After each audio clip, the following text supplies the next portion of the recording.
I opened the bedroom door and my lungs locked.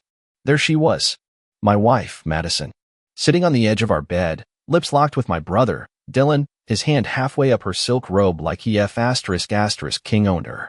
Her laugh when she noticed me standing there? Cold. Calculated. Not even a flinch of guilt. You can't do anything about it, she said with a smirk. Cry in court. Let me take a step back for a second. No, screw that. There's no stepping back from this. You need to understand exactly how the knife went in. I'd just flown back early from Chicago. Business trip got cut short after a meeting was canceled. I wanted to surprise Madison. Instead, I got a front row seat to the circus that my life had become. I even stopped by her favorite bakery on the way, some bougie place with French pastries she pretends to like for Instagram clout. The house was too quiet when I stepped in. Our dog, Cooper, didn't even bark like he usually did. My gut twisted. I don't know if you've ever felt your instincts turn into a screaming siren in your skull, but that's what happened. I heard music. Our bedroom door closed. Giggling behind it. A voice I knew. Two voices. Familiar. I opened the door. And there they were. Madison looked like the cover of a magazine. Long legs crossed, lips glossy, that same smug expression she gives waiters when her wine isn't poured right. Dylan, my younger brother, didn't even pretend to be ashamed.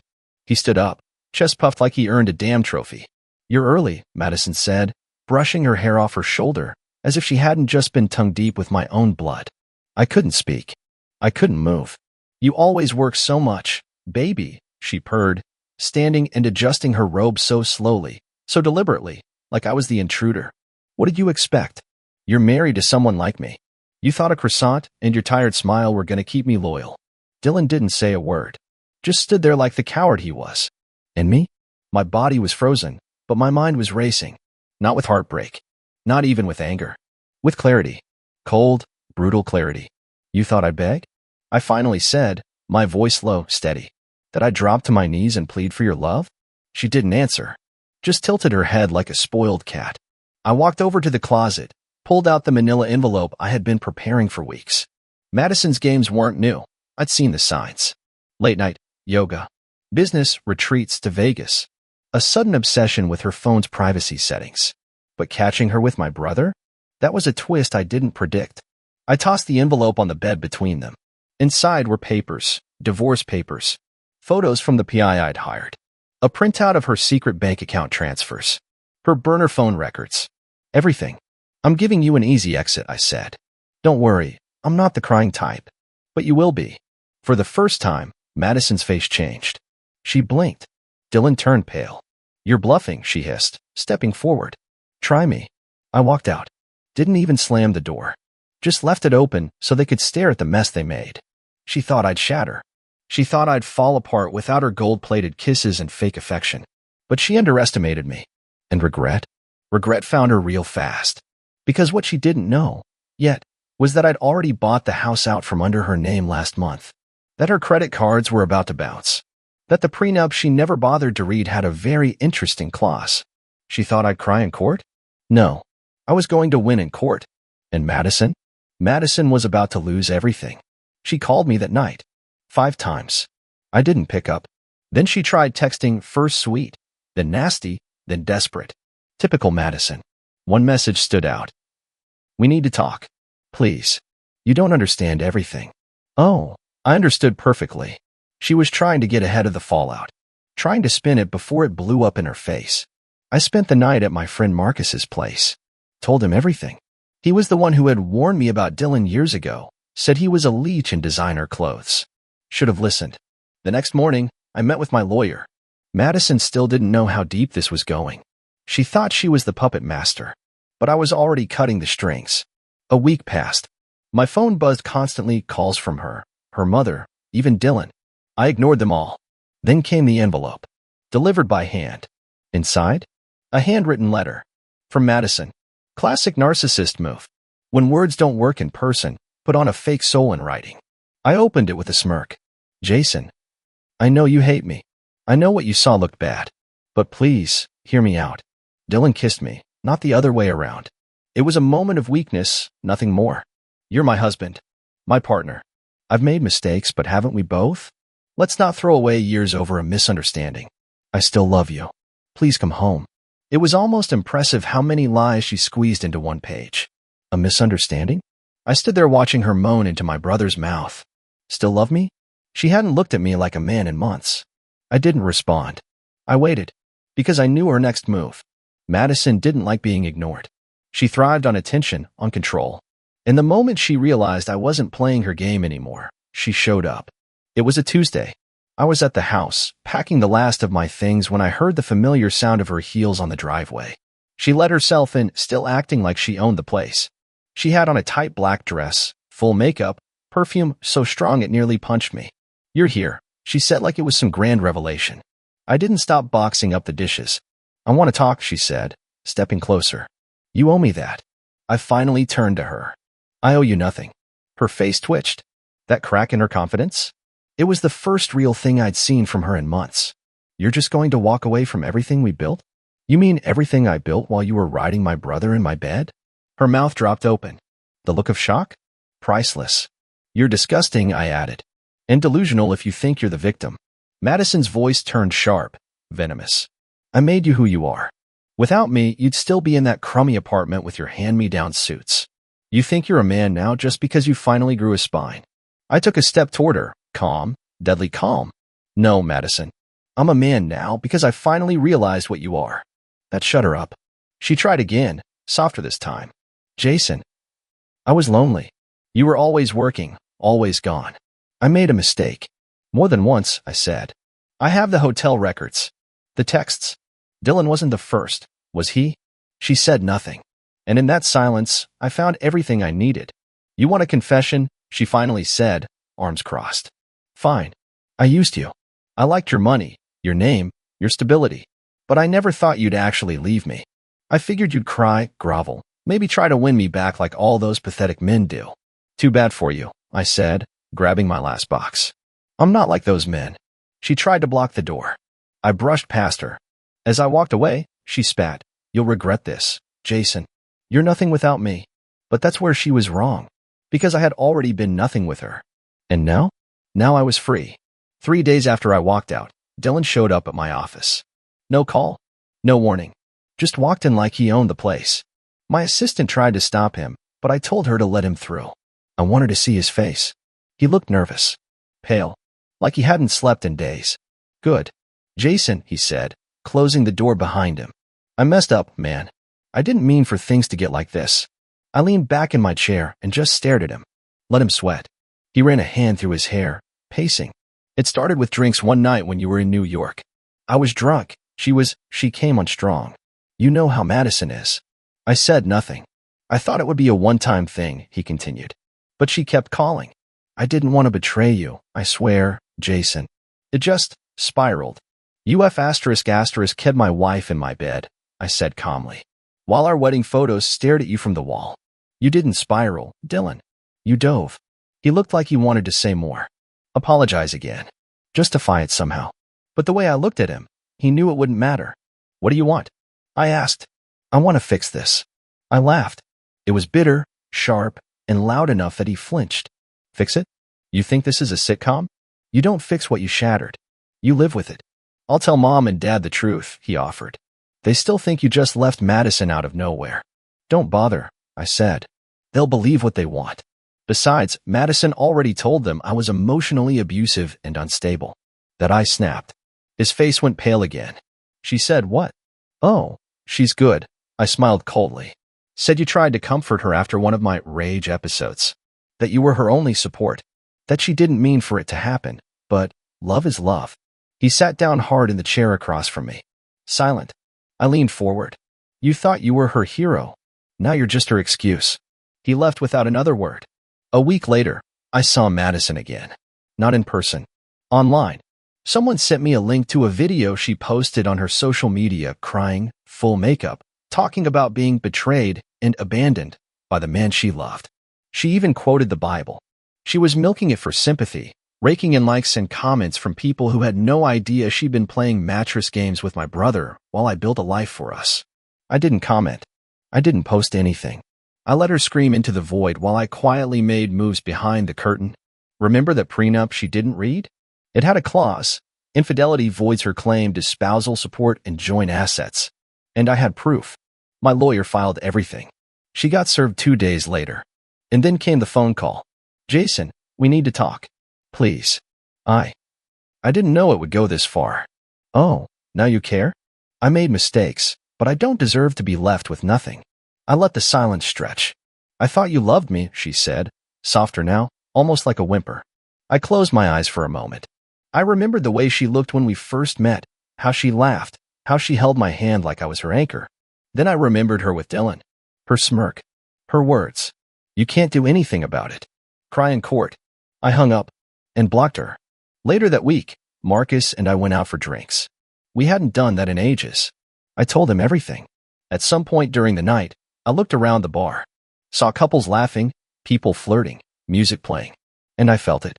Not sadness. Not rage. Freedom. I wasn't broken. I wasn't ruined.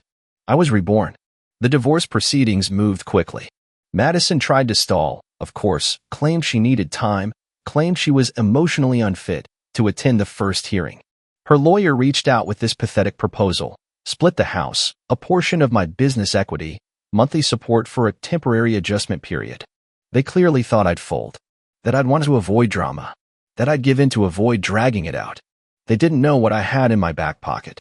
See, Madison had a thing for recording her little escapades. Hidden folders, private cloud backups. She probably thought she was slick, but my tech guy found everything. The hotel meetups, the burner phone selfies, her half-naked photos sent to my brother, calling him my real man. And in one particularly charming clip, she actually laughed while lying naked in bed, saying, Jason's probably in some meeting thinking I'm getting a massage. If only he knew where Dylan's hands were. That one? That video was the coffin nail. We submitted it to the court with the rest of the documentation. Her lawyer didn't even try to argue it. Just sat there red-faced while she stared straight ahead like a robot that just short-circuited. She wouldn't look at me. Not once. That was her move now, pretend she was above it. Above me. After the hearing, she actually had the gall to follow me outside, in her little white coat and crocodile tears. You ruined me, she whispered. I turned, looked her dead in the eye. No, Madison. You did that all by yourself. I just made sure you felt it. She tried to slap me. Missed. And then she screamed, right there on the courthouse steps. A full tantrum. You were supposed to fight for me. You were supposed to care. People stopped to watch. Phones came out. And me? I smiled. 2 weeks after the court finalized everything, I got a call from Dylan. I almost didn't answer, but curiosity won. He sounded like sh*T, said Madison had gone cold on him. Said she started locking her phone, disappearing for hours, always vague about who she was with. She told him to trust her, same line she once used on me. I laughed so hard I nearly dropped the phone. You get it now? I said. You never mattered to her. You were just convenient. The second you became boring, she moved on. I think she's seeing someone else, he mumbled. Some older guy, drives a Benz. He picked her up outside her gym last week. I let the silence sit before I answered. Congratulations, I said. You finally understand who she is. Click. I blocked his number too. Months passed. I focused on rebuilding my business, my life, myself. Took up boxing. Started traveling. Got new furniture. Burned old photos. Donated her clothes. Every trace of her gone. But you know what stuck? The lesson. That blind loyalty is a poison when it's pointed at the wrong person. That loving someone who doesn't value you isn't love. It's self-harm. People still ask sometimes what happened. I just say, she kissed my brother. I filed the paperwork. That's all you need to know. But inside, I remember everything. How she looked at me like I was beneath her. How she laughed at my pain. How she thought I'd beg. And how, in the end, I left her standing in the ruins she built with her own 2 hands, while I walked away with my dignity, my future, and my soul intact. One morning, about 6 months after the divorce, I got a call from an unknown number while I was having coffee on my balcony. Normally I ignore those, but something told me to pick up. It was her mother. Jason, she said in a tired voice, I'm not calling to defend Madison. God knows I warned her. But she's not doing well. I stayed silent, waiting. She's been staying with different people, burned through her savings. Her new, whatever he is, left her 2 weeks ago. Took the car he loaned her. She's been trying to reach you. I know, I said. I blocked her for a reason. She's lost, Jason. She says she made a mistake. She didn't say it because she missed me. She said it because she finally realized the ride was over. No more first-class flights, no more spa weekends, no more catered parties with people pretending to like her because of my last name. She wasn't calling out of guilt. She was calling because rock bottom had no pillows. She thought I'd plead for her love, I said flatly. I let her leave, and now regret found her. That's not my problem. There was silence on the other end. Then the mother whispered, I told her this would happen. I hung up. That night, I sat at my desk and pulled out a small, beat-up box I'd kept at the back of my drawer. Inside were the last pieces I hadn't thrown away, our wedding photo, the vows I wrote, and one of her old letters from our first anniversary. I read it once slowly. She talked about how she wanted to grow old with me, how I made her feel safe, how I was the only one who truly saw her.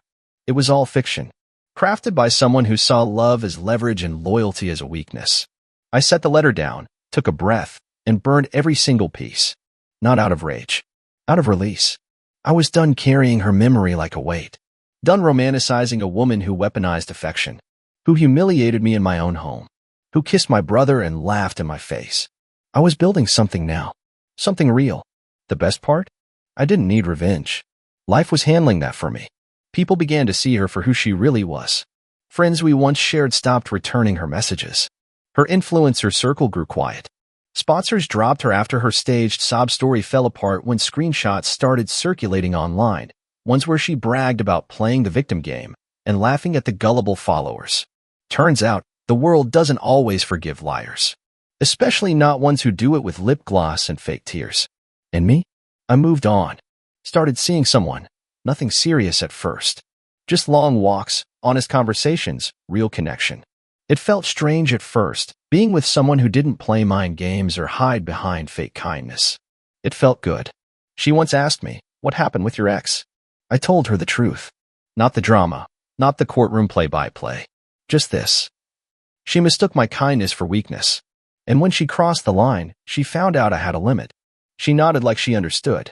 And that was enough. Because I wasn't bitter anymore. Just awake. People like Madison don't expect consequences. They expect tears, begging second chances. But every now and then, they run into someone who doesn't play by their rules. Someone who doesn't scream or chase or fall apart. Someone who just walks away. And that's what hurts them the most. A year had passed. I'd nearly forgotten what it felt like to live without a knot in my chest. Without second-guessing every glance, every word, every night she came home late. I slept better. Laughed more. Ate dinner without silence pressing down like a concrete block. Then, one evening, I got a message from a mutual friend, Emily, one of the only people who had stayed neutral through the chaos. She sent me a photo. It was Madison, sitting alone in a cheap diner somewhere outside town. No makeup. Hair in a messy bun. She looked thinner, older, worn down. Not the polished social queen she once paraded around as. The caption Emily added? She asked about you. I stared at the photo for a long time. My first instinct was a mix of satisfaction and disgust. But then came something stranger, indifference. I didn't feel the high I thought I would seeing her like that. Just nothing. I didn't reply to Emily. There was nothing to say. The next day, I ran into Dylan. Of all places, it was at a gas station. He looked rough, hoodie, dark circles under his eyes, hand trembling slightly while pumping gas. He saw me before I saw him. I didn't stop walking. Jason, he called out. Wait up, man. I paused, slowly turned. He looked like hell. I just wanted to say I'm sorry. For everything. You already said that, I replied. I know, but he hesitated, rubbing the back of his neck. I didn't think she'd do the same to me. There it was. She did. I asked, raising a brow. He nodded, eyes down. Found out she was seeing some older guy behind my back. Banker or something. She was living with him. Told me I was immature, and she needed a real man. I almost laughed. Almost. She's consistent, I said. Guess I deserved it, he muttered. I looked at him, really looked at him. This wasn't a man standing tall. This was someone who learned the hard way what betrayal tastes like. Yeah, I said. You did. He nodded once, quiet. And that was it.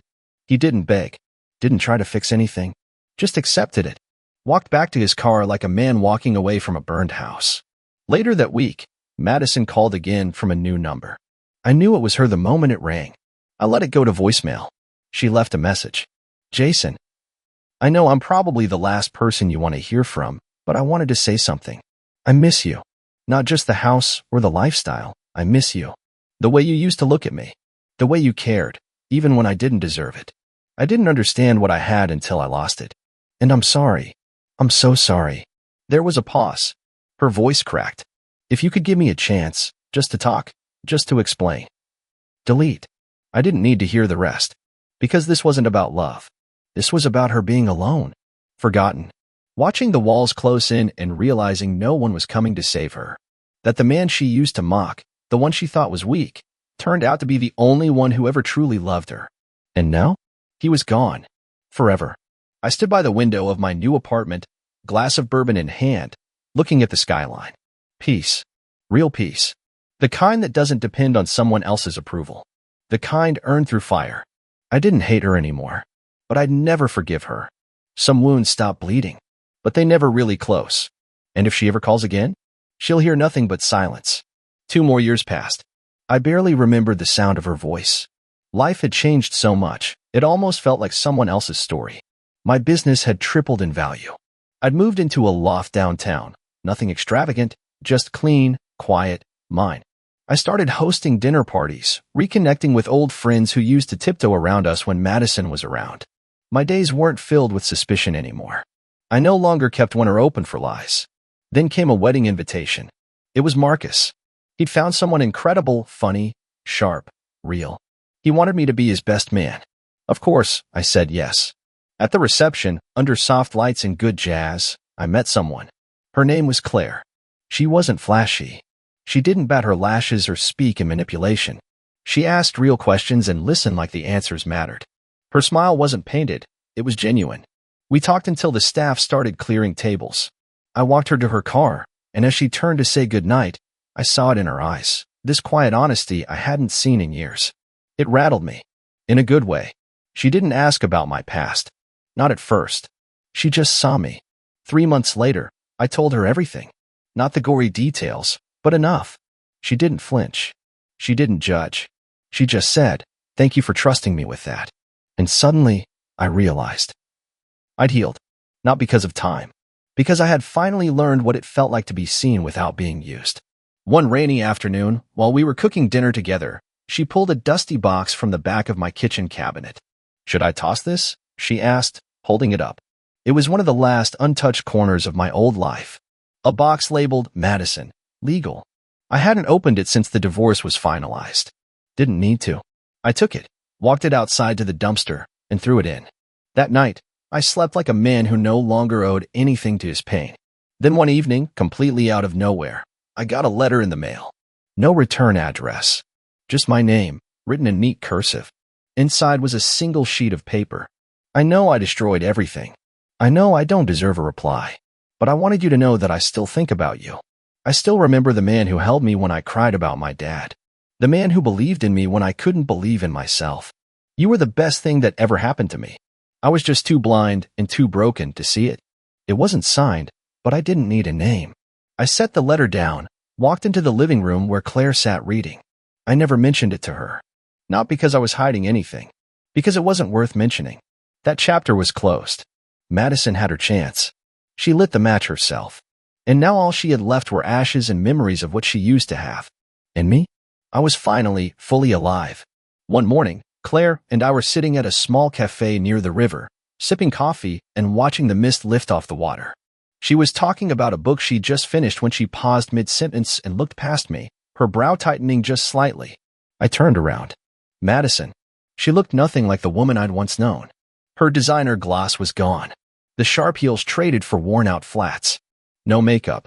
Her eyes were hollow, like someone who hadn't been sleeping or dreaming.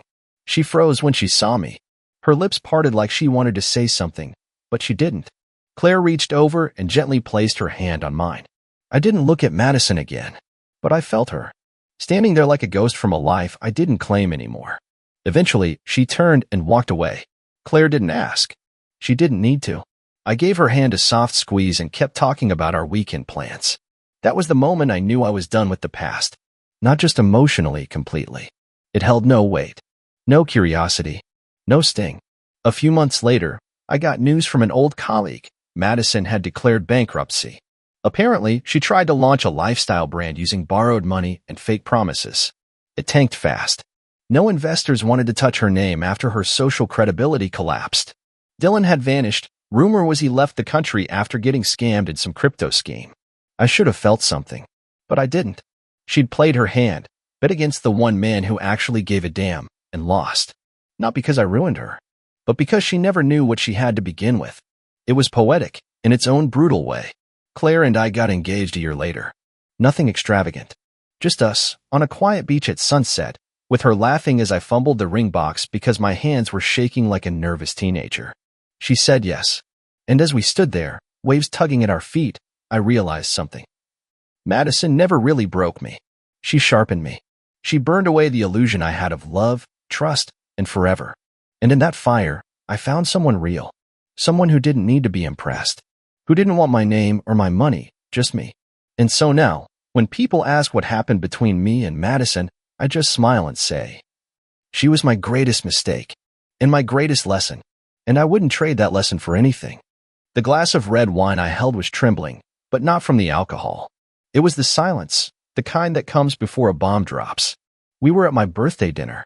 My wife, Madison, had rented out the rooftop of some overpriced restaurant in Miami. Our families were all there. Candlelight, champagne, everyone fake smiling in those uncomfortable chairs. The air smelled like rosemary steak and lies. I was mid-sip when her sister, Brielle, stood up. I didn't want to say anything tonight, but screw it, she said, holding her phone like it was evidence in a murder trial. Liam stole $300,000 from our family account. I choked. A few people gasped. Her father dropped his fork. Excuse me, I muttered, looking around. I thought it was some twisted joke. But no, Brielle wasn't done. You heard me. Enjoy your last party, thief. Then it happened. Madison stood up so fast her chair screeched against the concrete. She stared at me, eyes filled with disgust and fire. Return the money, she said, her voice loud and cold. And get the F*** out. Before I could say a word, before I could breathe, she slapped me. In front of her parents, my parents, our friends. My birthday cake hadn't even been cut yet. I stood there, blinking. Heat rushed to my face. My cheek burned, but not like my chest. My soul was on fire. Everyone stared. Some whispered. My mom looked like she wanted to scream. I didn't take anything, I said, calm but shaking. Where the hell is this coming from? You think I'm stupid? She snapped. The sudden new watch? Your business trip to Vegas? The missing funds from the joint account my dad set up for the company? You're pathetic. My world tilted. Because I'd never even seen that account. I didn't even know her father gave us access to $300,000. We ran a family interior design business. Madison and her father handled finances. I was the face, the one who charmed clients and managed operations. I wasn't on the accounts. I didn't take your damn money, I said, louder now. Madison walked up to me, heels clicking like gunshots. Then who did? Huh? Your imaginary friend? You're nothing but a pretty face with slick lies and cheap dreams. I looked at her and saw a stranger. Her eyes weren't confused. They weren't even angry. They were calculated. She wanted this to happen. That's when I noticed something else. She wasn't wearing her wedding ring. Brielle stood behind her, smirking like she'd just pulled off the perfect magic trick. Her new fiancé, Chase, gave me a smug nod like he was in on the joke. I wanted to flip the table. I wanted to scream. But I didn't. I stared at Madison and said, you already had the story ready, didn't you? She didn't answer. Just turned her back and muttered, security will escort you out. Don't bother, I said. I'm leaving. But I'll figure out what this is. And as I walked out of my own birthday dinner, humiliated, betrayed, accused, I swear I heard Chase whisper to Madison, now we can finally be free. That's when I knew. This wasn't about money. This was about her. About them. About betrayal far deeper than I'd imagined. And I wasn't going to let this go. Not by a long shot. I drove for hours that night. I didn't even know where I was going. My phone was buzzing nonstop, calls from my mom, texts from friends, a few messages from numbers I didn't recognize. I ignored them all. The slap still echoed in my skull, but it wasn't the pain that haunted me. It was the look in her eyes. Cold. Triumphant. Like she'd been waiting to humiliate me. When I finally pulled into a motel off I-95, I sat there in the car, staring at the steering wheel.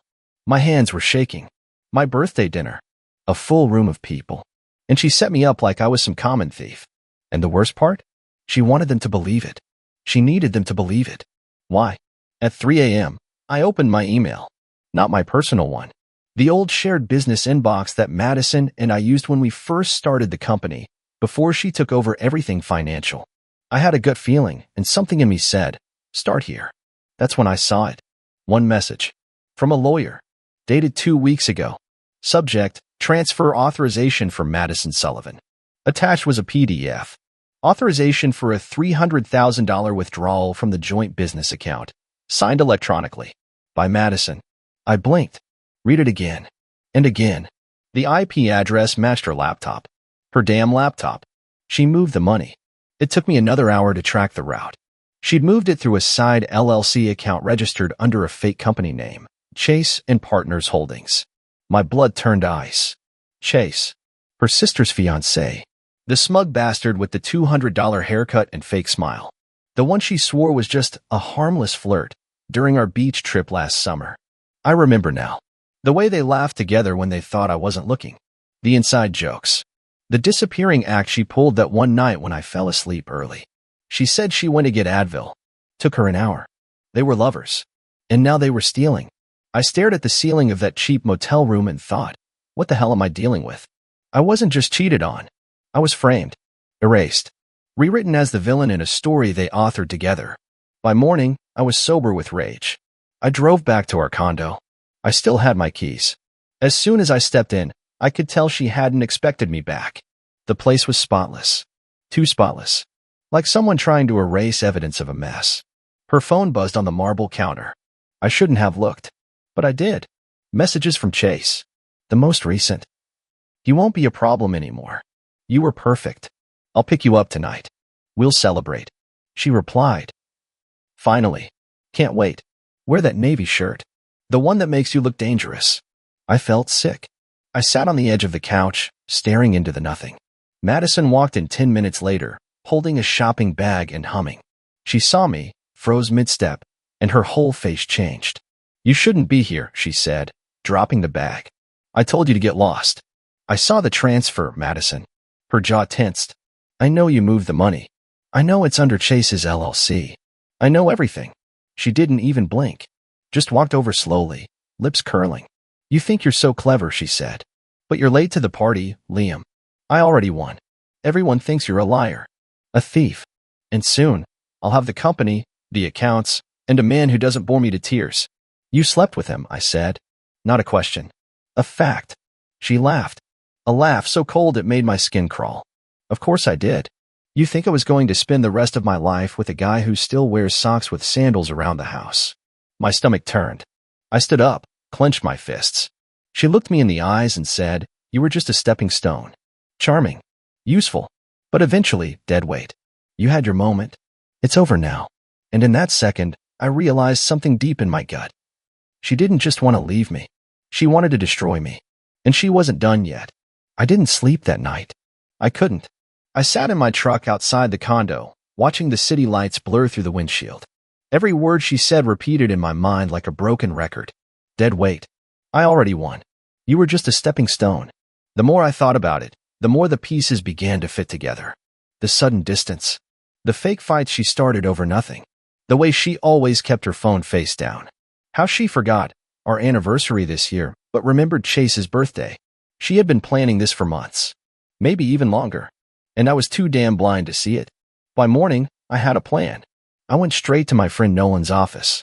He's a private investigator now, used to be a detective before he got sick of the politics. If anyone could help me track down proof and untangle whatever Madison was trying to pull, it was him. He looked at me across his desk. You sure about this? She's framing me. Nolan. She's sleeping with her sister's fiancé, stealing money, and trying to bury me alive. I'm done playing nice. Nolan nodded and cracked his knuckles. Let's ruin her day. By that afternoon, Nolan had already started digging. And the more he found, the uglier it got. Madison and Chase had been wiring money through fake invoices tied to our company for over 6 months. They had created shell companies, fake clients, all of it. But the part that made my stomach twist? The surveillance footage. Nolan pulled it from a boutique hotel downtown. Date stamped 3 weeks ago. Madison. Chase. Checking in. Smiling. Holding hands. Then another clip from 2 days ago. Them again. Madison in that red dress she once told me she hated. I remember buying it for her. Said it made her look like a villain. Guess that's exactly what she was going for. That night, I walked into my condo again. She was in the kitchen, pouring wine, humming some pop song like nothing was wrong. "Oh look," she said without turning around, "the ghost of birthdays passed." I saw the hotel footage. She paused, just for a second, then laughed. "So what? You want a medal for hiring a PI? You know what I want?" I said, stepping closer. "I want you to understand that I know exactly what kind of person you are now. You didn't just cheat on me, Madison. You assassinated me. My name, my reputation, my business." She finally turned. "You were always too emotional. That's why Chase said you'd fall apart the second I pushed." I blinked. "He said that?" She smiled. "Oh yeah, we had a bet. He said you'd cry. I said you'd go full psycho and try to fight someone. Either way, we knew you'd lose." I couldn't breathe. "You really think this ends with you walking away clean?" I asked. She leaned back against the counter, swirling her wine. "It already did, baby. You just haven't accepted it yet." I didn't even respond. I pulled a flash drive from my pocket and dropped it on the counter. "What's that?" she asked, her smirk faltering. "Evidence. Transfers. Emails. Videos. You and Chase. Fraud. You know, the kind of thing the IRS loves to read over breakfast." Her face changed. Not panic. Not yet. But close. "You think you're clever," she whispered. "No. I just stopped being stupid." I walked out and slammed the door behind me. I didn't stop there. The next morning, I met with Madison's father. He was the one who funded the company, trusted us both. I showed him everything. At first, he refused to believe it.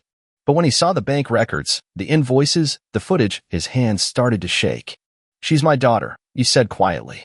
"And I was your partner," I replied. "And she screwed us both." That afternoon, he froze the accounts, removed Madison from all business access, filed for internal fraud investigation. Chase's name was flagged across every related company. And just like that, her little empire started to crumble. But I wasn't done.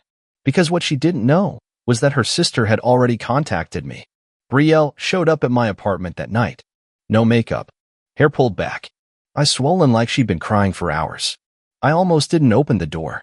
But curiosity won. "I need to talk to you," she said. "I think you've done enough talking," I replied, leaning against the doorframe. She shook her head. "No. Listen to me. I didn't know. I swear to God, Liam, I didn't know they were sleeping together. Chase and Madison, they've been lying to me, too." I studied her face.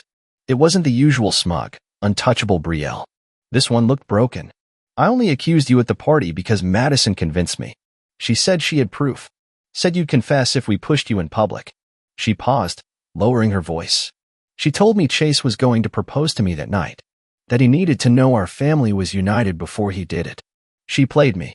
I stepped aside. Let her in. She sat on the couch and pulled out her phone. Scrolled through messages. Showed me screenshots. Texts between Madison and Chase. About how dumb Brielle was. How she actually believed he loved her. How once the money's in place, they'd ghost her like a summer fling. She covered her mouth. I was going to marry that man. And she's my sister. She laughed at me while screwing him behind my back. I didn't say anything. There was nothing to say. "She's not just a liar," Brielle said. "She's poisonous." I nodded. "Now you know how it feels." She wiped her eyes. "I want to help you, Liam. I know things. Things I didn't think mattered before." Chase kept documents in his cloud drive. Shared them with me once when I helped with some business filing. I still have access. Brielle leaned forward. "If we work together, we can bury them." I looked her dead in the eye. "You're not doing this for me. You're doing it because they betrayed you." She nodded. "Yeah, but if it helps you too, I'm good with that." Over the next few days, we worked in silence and spite.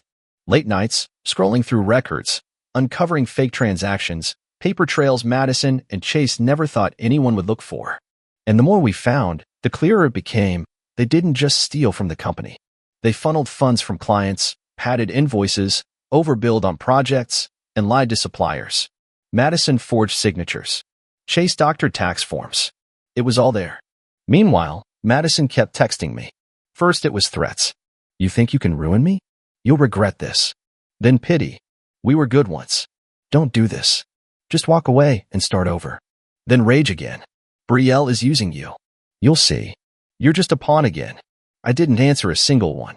3 days later, I dropped the final package at the lawyer's office. All the evidence, every detail, every betrayal. I knew it would take time for the investigation to unfold, but I had done my part.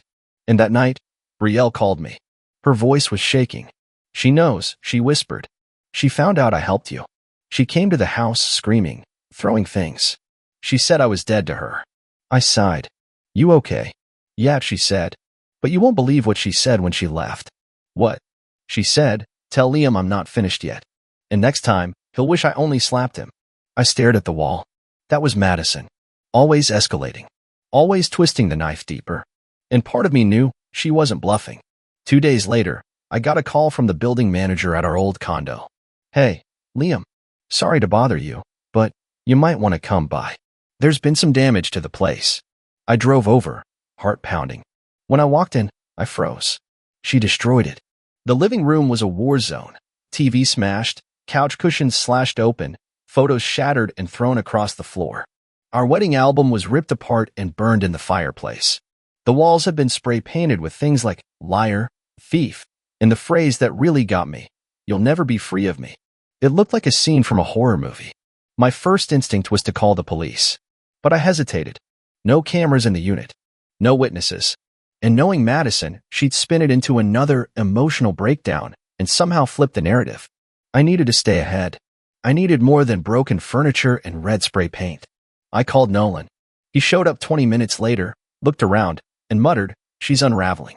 She's desperate, I said. She knows we're close to killing whatever future she planned. He nodded. Let's finish it then. That night, Brielle sent me a voice recording from a phone call Madison had with Chase. She'd used an old app they both had when they were planning her bachelorette party. Forgot it still auto-recorded when active. It was a goldmine. Madison, he's got everyone fooled. Like he's the victim. It's hilarious. Chase, you sure your dad can't reverse it? I thought he wouldn't touch you. Madison, he's weak. He'll cave eventually. I'll cry. Say you force me. He'll blame you. Always did like Liam more anyway. Chase, and what if that doesn't work? Madison, laughs. Then we leak something. Photos. Make it look like he cheated. Frame him harder. Either way, he's finished. I played that audio 10 times. Each time, I felt my stomach tighten more. She wasn't just trying to destroy my life. She had a backup plan for if that didn't work. This wasn't emotion. This wasn't heartbreak. It was strategy. The next morning, I met with my lawyer. We took the recording, the financial evidence, and filed a restraining order against Madison. We also started the process of pressing criminal charges for fraud, conspiracy, and identity theft. My lawyer smiled and said, this might take her years to untangle. But none of that brought me peace. Because late that night, I got a knock on my door. When I opened it, there she was. Madison. Hair wet from the rain, makeup smeared, mascara dripping down her cheeks. She looked unhinged. Let me in, she said, voice soft. Please. Just talk to me. I stepped outside and closed the door behind me. We're done, Madison. She shook her head. No, you don't understand. Chase was using me. He said he loved me, but he just wanted the money. He's gone. He took what was left in the offshore account. I checked this morning, it's all empty. I said nothing. She stepped closer. I messed up. I see that now. But we can fix this. You and me. We were good once. You tried to bury me alive, I said. You called me a thief in front of my family. You slept with him while lying to my face every night. And now, you want what? Forgiveness. I want you to help me, she whispered. Please, Liam. I have nothing. I stared at her for a long time, then leaned in, close enough for her to smell how calm I was. You planned my execution, I said quietly. Now live with the fallout. Then I turned and walked back inside. As I closed the door, I heard her scream and punch the wall. I didn't flinch. I just locked the door and called Nolan. She's out of moves, I said. Now it's my turn. Nolan didn't even hesitate. I'll be there in an hour. By the time he arrived, I had already printed everything we needed. The wire transfers, the voice recordings, the messages between Madison and Chase, even her meltdown at the condo. It was all laid out on the kitchen table like a war map.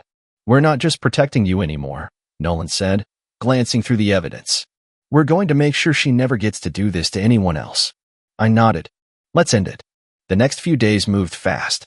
We filed everything through the proper legal channels. and Nolan leaked just enough of the story to a local business reporter he knew, an old friend who owed him a favor. A day later, the headline hit the local news blogs. Interior design power couple in alleged fraud scheme. $300,000 disappearance tied to romantic scandal. Madison's photo was right there. So was Chase's. Her phone must have exploded. Mine did. I didn't answer any calls, except for the ones from my lawyer and Nolan. Brielle called too, once, just to say, thank you for not letting them win. That evening, while I was eating takeout alone in my apartment, the building's doorman called up. There's a woman downstairs. Says she's here to apologize. Did she say her name? I asked, though I already knew. Yeah, he said. Madison. I told him not to let her up. 5 minutes later, my phone buzzed with a video message. I didn't want to watch it, but I did. She was in her car. Eyes red, makeup gone. No performance this time. I don't expect you to forgive me, she said. I thought I could control everything. I thought I was smarter than you. Smarter than everyone. I ruined everything. I hurt you. I hurt my sister. I destroyed the only thing that actually mattered. Pause. I'm sorry, Liam. I don't deserve your kindness, or even your attention. But if there's anything left in you that still remembers how we started, I hope you'll believe that, at least once, I loved you. I stared at the screen, then deleted the message. 2 days later, Madison was officially charged. Chase had vanished, probably hiding out in some overpriced Airbnb in South America. The authorities froze everything tied to them. Joint assets were seized. She tried to fight it at first, hired a new lawyer, claimed it was all emotional manipulation from Chase. But her own voice buried her. The audio Brielle had saved made it all fall apart. Madison pled guilty to several charges, including wire fraud and conspiracy. Her sentence was lighter than I'd hoped, 5 years probation, community service, and a huge fine. But the court forced her to forfeit her ownership in the company and pay restitution. The judge looked her dead in the eye and said, "You orchestrated a campaign of deception not just against your husband, but your entire family. This wasn't a mistake. This was a strategy." Afterward, I walked out of the courthouse and stood under the sun for a long time. Just breathing. No handcuffs on my wrists. No lies hanging over my head. No one calling me a thief. Just me. Free. I didn't hear from her again. Not after that day. But I saw Brielle once more, a few weeks later. We had coffee. She told me she'd started therapy. Said she was thinking about moving out west to start over. I told her that sounded like a good idea. Before we said goodbye, she looked at me and asked, "Do you regret it?" "Any of it?" I thought for a moment. "No," I said. Not because it didn't hurt. It did. But it taught me that sometimes people wear love like a mask. And when it slips, you better be ready to run. She smiled a little. "You deserve better." I nodded. "We both do." And that was it. I went home. Alone. But finally at peace. A few months passed. I started waking up without that heavy feeling in my chest. The mornings didn't sting as much. My name was cleared. The company was mine again, though I rebranded it, got rid of every trace of her. It felt like wiping blood off a canvas, but it had to be done. I called it Stonelight Designs. Something solid. Something new. Clients returned slowly. Some had walked away when the scandal broke. Others stayed silent, waiting to see which way the wind would blow. But now, they were calling again. Curious. Willing to work with the guy who'd been publicly crucified and still came out standing. And me? I wasn't the same man who smiled in those polished wedding photos. I was sharper now. Less trusting, maybe, but real. I looked at people differently. I looked at myself differently. One night, I got a letter. Not an email. A real letter. Handwritten. No return address. Just my name on the envelope. Inside was a single page. No signature. Just 5 sentences. "You weren't supposed to survive this. But you did. I underestimated you. He left me. I hope you dream of what I lost." I stared at it for a long time. Her handwriting was unmistakable. She had nothing left. And still, somehow, she thought I wanted to hear from her. That I'd care. I didn't. I folded the letter, tossed it into the fire, and watched it burn into ash. Because here's the truth. Madison didn't just cheat on me. She tried to erase me. She wanted me alone, disgraced, begging. She wanted to hand me a loaded narrative and watch me pull the trigger. But I didn't. And now, I sleep in a bed I bought myself, in a home I rebuilt with money I earned and honor I reclaimed. The mirror doesn't lie anymore. Sometimes people ask me how I moved on. I don't give them a cliche. I just say, It took everything breaking, every lie surfacing, every illusion shattering. And once it all hit the ground, what was left was me. The real me. And that was enough. If you're reading this, and you're where I was, betrayed, humiliated, unsure if your life still belongs to you, I'll tell you what no one told me. You'll hurt. Then you'll burn. Then you'll rebuild. And when you come out of the fire, they won't recognize you anymore.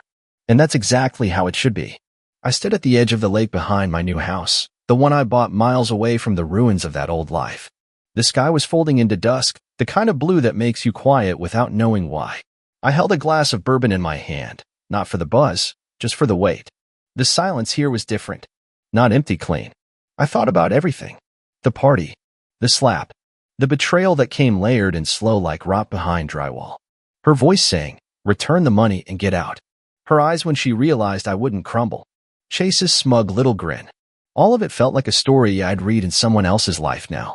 Madison lost everything, her family, her freedom, her carefully staged illusions. Last I heard, she was working some temp job in a city that didn't know her name, trying to stay off radar, trying to start over. But people like her don't start over. They just switch masks. I didn't need revenge anymore. I didn't need her to feel what I felt. That's the trick no one tells you about betrayal. If you spend your whole life waiting for them to hurt like you did, you're still handing them power. I took it back. Everything I rebuilt, I did on my own. Brick by brick. Scar by scar. I found out who I was when the noise stopped. I learned that strength isn't about who can throw the last punch. It's who can stay standing when everything's been taken. Sometimes I catch myself wondering if I'll ever trust like that again. Love like that again. Maybe. Maybe not. But I do know this. The man Madison tried to erase is gone. The man standing here now? He doesn't beg. He doesn't break. He doesn't need anyone's permission to breathe. And if anyone ever tries to play God in his life again, they'd better be ready to burn. I raised the glass to the sky, to pain, to truth, to the fire that forged me. Then I turned around and walked back into the life I earned. Son, accept her betrayal. A man like you won't find a better woman, so you need to settle, my mother told me at my wedding.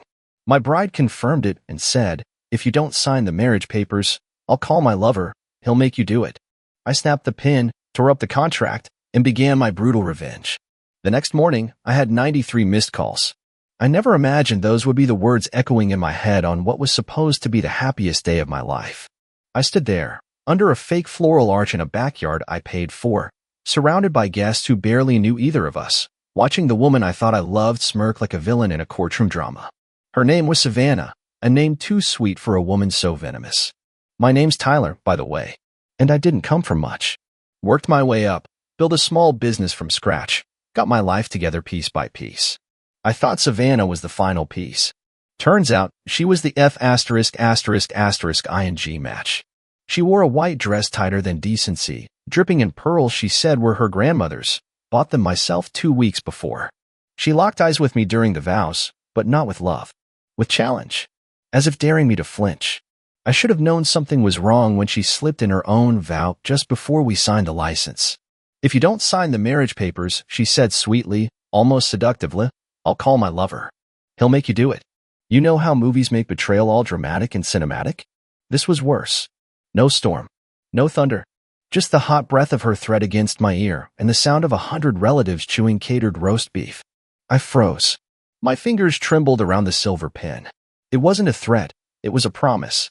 I could feel it in her voice, like she already knew I'd cave. That I'd smile, nod, and sign my name like a good little husband. She underestimated me. I stared at that paper for 2 seconds longer. Then I snapped the pen in half. The ink bled down my fingers as I grabbed the license and ripped it into confetti, right there in front of the officiant. People gasped. Someone dropped a glass. My mother's fork clanged against her plate as she stared at me, mouth open. And Savannah? That bitch didn't even blink. She just laughed. That's cute, she said, but you'll regret that. He doesn't play nice. I didn't ask who he was. I didn't care. I walked off that makeshift altar like it was a crime scene. The music stopped. Her family was frozen. Her drunk uncle tried to stop me. Come on, man. It's just a joke. But I shoved past him. I heard my mom whisper to my aunt, he always ruins things. By the time I got home, the phone started lighting up like a damn disco ball. 93 missed calls by morning. Savannah. Her mother. A dude named Reggie, who apparently wanted to talk like men. I let them all ring. and I didn't sleep. But what came next wasn't silence. It was fire. Because the next morning, I opened my inbox and found something that would change everything. It was an anonymous email. No subject, no message, just a single video attachment. I clicked it. It was Savannah, in our apartment, wearing one of my shirts, sitting on the kitchen counter, kissing a man who wasn't me. Then, let's just say they did things on the marble counter I used to eat cereal on every morning. It was dated 2 nights before the wedding. That moment, that was when something snapped inside me. It wasn't just rage. It was betrayal layered in humiliation, wrapped in disgust. I felt like someone had cut open my chest, taken out my heart, and fed it to a crowd. My hands shook, not from weakness, but from how badly I wanted revenge. Not petty payback. No, I wanted her to suffer. I wanted to take everything she ever thought she'd get from me and turn it to ash. I poured myself a whiskey at 7 a.m. and opened my laptop. Savannah had always wanted her perfect wedding photos edited by Monday. She had a Pinterest board, a Dropbox folder full of dreams. Guess who had the passwords? By noon, I had a plan. By 3 p.m., I was already erasing every shared memory, account, and backup. By 6 p.m., I posted her kissing that guy tagged, timestamped, geolocated, right to her bridesmaids group chat. And then, I sent a copy to her father, who paid for half the wedding. And let me tell you, that's just the beginning. The video of Savannah straddling that tattooed clown in my apartment was still burned into my brain when her father, Douglas Patterson, called me. I almost didn't pick up, but curiosity got the better of me. "Tyler," he growled, "what the hell is this?" I didn't even pretend to be polite. "Your daughter, Doug." In HD. On my counter. Doing things that don't belong in a family-friendly home. Silence. Then a sigh so heavy it shook through the phone. "She told us you were unstable. That you ruined the wedding. That you had to." Unstable. I laughed. "Doug, your daughter threatened me with her side piece at the altar. She tried to use a man as leverage. At a wedding. That she showed up to already dirty." He didn't argue. Couldn't. He just hung up. That was the first domino. The next was Reggie. The lover. Savannah's "he'll make you do it" guy. He messaged me like we were rivals in some low-budget movie. "You made a mistake, Tyler. You're messing with something you don't understand." I replied with one sentence, "Do you always record your humiliation in 4K? Left him on read. Then Savannah started her campaign. Texts, voicemails, emails with subject lines like "please" and "you don't understand." She even posted an Instagram story of herself crying in her wedding dress with Adele playing in the background. The caption? "He destroyed our perfect day. I don't know who he is anymore." I couldn't believe the gall. She was rewriting the story while the wounds were still bleeding. But I didn't care about the crowd anymore. I cared about the next move. So I began digging. See, Savannah thought she was smart. She kept things on her phone, on cloud accounts, under fake contact names. But she forgot one thing. I set up her laptop, synced her devices, linked her backups. Within 2 hours, I had access to 6 months of messages. That's when I learned Reggie wasn't the only one. There was Ethan, the old friend from college. Travis, the photographer for our engagement shoot. Even Jared, her coworker I'd shaken hands with at the rehearsal dinner. She had a rotation. Different nights. Different excuses. I sat there, reading the filth, while our wedding playlist kept auto-looping in the background. Can't Help Falling in Love played while I scrolled through her telling Ethan she wore nothing under her trench coat that day. The betrayal wasn't just physical. It was calculated. Cold. She had lied with a smile, kissed me with lips that had just told someone else she missed his hands, and then had the audacity to gaslight me at the altar. I didn't cry. I didn't scream. I wrote. I sat down and crafted a goodbye letter, the kind no one forgets. It wasn't angry. It was precise. Detailed. I listed every name, every date, every lie. I included screenshots. I even added a line that said, "You didn't cheat on a man. You gambled with someone who had nothing to lose." Then I sent it to everyone. Her family, her friends, our wedding guests, even the pastor. Savannah called within minutes. I didn't answer. She left a voicemail, her voice trembling. "You're ruining everything. Why are you doing this?" I stared at the phone like it was an alien language. "You cheated. You lied. You used me. And now." I was just getting started. I wasn't going to burn her life down. I was going to take my time and peel it apart, one piece at a time. It happened 3 days after the wedding fiasco. I hadn't responded to a single message. Savannah had gone from rage to tears to manipulation, the full spectrum of a professional liar trying to reset the game. But I wasn't playing anymore. That night, I heard a knock. I knew it was her before I even looked. I opened the door, and there she stood, Savannah Patterson, in a hoodie 3 sizes too big, makeup smeared, hair in a messy bun that was supposed to look tragic. She clutched her phone like it was a holy relic, but all I saw was a hand that had betrayed me. "Tyler, we need to talk," she said, her voice cracking. "No, you need to talk. I'll listen. And then I'll decide whether you're worth the oxygen it takes to reply." She winced, but stepped in. I let her sit. Watched her skin the room like it was a battlefield, because it was. My place still looked the same, but the energy was scorched earth. She sat on the couch we bought together last winter. I stayed standing. "You humiliated me," she began, her voice soft, calculated. "You didn't have to go that far posting that video, sending that email. You think I humiliated you?" I cut in. "You cheated, lied, manipulated me in front of hundreds. And you're upset about how you look?" She stood suddenly. "It wasn't what you think." "Really?" I snapped. "Because from where I'm standing, it looks like you were playing house with me while playing porn star with half the damn city." She opened her mouth, then closed it. Tears welled up. "I didn't buy them. What do you want from me?" She whispered. "An apology? I want the truth. For once." She sank back down, wiped her eyes, then looked up at me with something that resembled sincerity, but I'd seen better acting on reality TV. "Reggie wasn't supposed to mean anything," she said. "It was a mistake. He was just someone who made me feel powerful, like I had control." "Control?" I laughed. "So that's what it was? Power? Was I just your trophy husband? Something to show off while you got your ego stroked on the side?" She didn't deny it, and that hurt more than anything. Savannah stared at the floor. "I never thought you'd find out. And then, that night, I just panicked.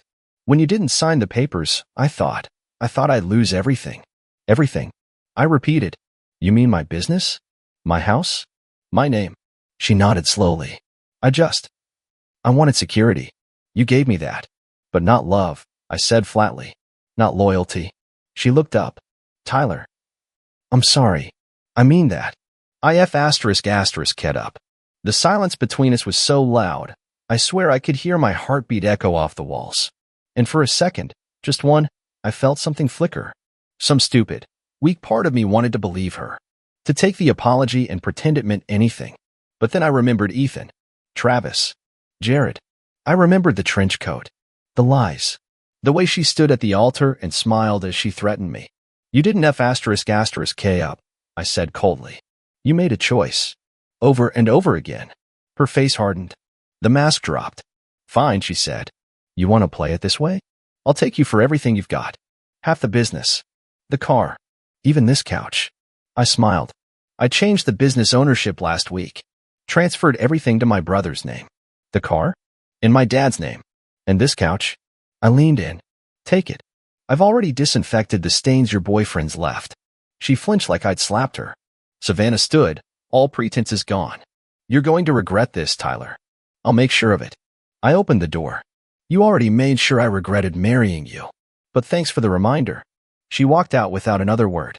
I closed the door and locked it. Not for security, but for peace. The door clicked shut behind her, but the storm stayed. I thought it would feel like closure. Like winning. She left defeated, exposed, and angry, but instead of satisfaction, all I felt was the crushing silence of an empty apartment. My apartment. Ours, once. That night was the worst. I didn't sleep.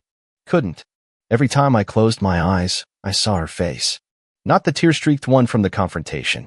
The smiling one. The laughing one. The one I fell in love with. Was that all fake? I wandered through the apartment like a ghost, dragging memories behind me like chains. Her perfume still lingered in the hallway. Her toothbrush was still in the bathroom. The closet still held her clothes, thousands of dollars worth of dresses, bags, and shoes I bought thinking I was building something with someone who loved me. I picked up one of her heels and stared at it for a long time. Then I hurled it at the wall. It hit hard, left a dent. I wanted to tear the whole place apart, burn everything. But instead, I sat on the floor, back against the wall, and finally let myself feel it. The betrayal. Not just that she cheated, but that she never even pretended to love me in the end.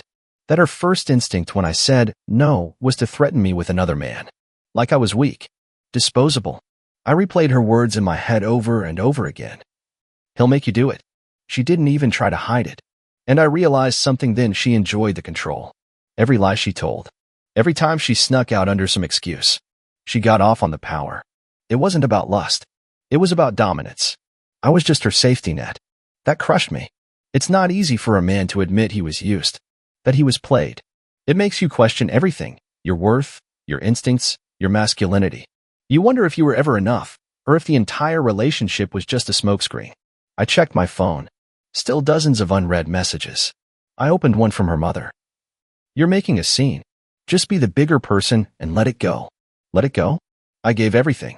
Time, money, love. And now I was supposed to swallow it like a man and move on? Pretend it didn't matter? No, I wasn't going to pretend. But I also wasn't going to break. The next morning, I called off work. Sat on the couch, and let myself spiral for a bit. Drank some whiskey, not to forget, but to numb. It didn't help. The emotions just kept rolling in waves. Rage, grief, shame, regret. What killed me most was how alone I felt. Even the few friends who reached out kept saying the same things. "At least you found out now. You dodged a bullet. Better now than after, kids." Maybe they were right. But those words don't fill the space next to you at night. They don't erase the sounds of laughter that used to mean something, now poisoned by memory. And then I remembered my mom's words at the wedding. "A man like you won't find a better woman. So you need to settle." She knew. Somehow she knew. And she still let me walk into that trap. That realization cracked something deeper inside me. I wasn't just betrayed by Savannah. I was betrayed by trust itself. But somewhere in that darkness, a seed planted itself. A promise. I wasn't going to cry over her anymore. I wasn't going to waste tears on someone who saw my love as currency. She wanted war? I'd give her one. But not with fists. With strategy. She stole my peace. Now, I take back my power. Piece by piece. After the emotional wreckage came the clarity. It hit me around 3 a.m. I was still awake, staring at the ceiling like it owed me answers. And suddenly, it wasn't sadness anymore. It wasn't pain. It was something colder, cleaner: purpose. Savannah didn't just betray me. She underestimated me. That was her real mistake. She thought I'd spiral. Crumble. She thought I'd become just another bitter man licking his wounds while she moved on to the next idiot who'd fall for her snake charmer smile. But I wasn't going to fade away. I was going to become her worst *****ing memory. Step 1. Eliminate leverage. I cut her off from every account. Bank cards? Locked. Shared streaming passwords? Gone. Joint subscriptions, airline points, and every digital string she still had her claws in, snipped. She once bragged she'd never paid for Spotify. That was over. I texted her exactly once. "You're officially unsubscribed from everything I ever gave a damn about." She didn't reply, but I saw the typing bubbles flash for a full minute before vanishing. Step 2. Exposure. I'd already released the video. The emotional blast radius was wide, but I wanted more. I wanted the people who smiled at our engagement dinner, who toasted us at the rehearsal, to see what she was. So I compiled it. A file. Screenshots, messages, hotel receipts. Dates cross-referenced with our timeline. Pictures she thought she deleted, but I'd backed up when I managed her phone storage that night she was too tired to talk. I even added a few of her own voice notes. One where she said, and I quote it, "Tyler's just a foundation. Reggie's the high-rise." I sent it to exactly 16 people. Not to ruin her. To reveal her. Truth does the damage. I just peeled back the curtain. Step 3. Her job. Savannah worked PR for a wellness brand that bragged about values and authenticity. She was the face of a campaign called Live Honestly. So I emailed the head of HR. Attached the file. No message. Didn't need one. By noon the next day, she was trending locally on Twitter. The company's account turned off comments. Her LinkedIn went private. She called me 7 times in 2 hours. I didn't answer. But the real plan? That started when I got a message from someone I didn't expect, Jared, one of the guys she'd been sneaking around with.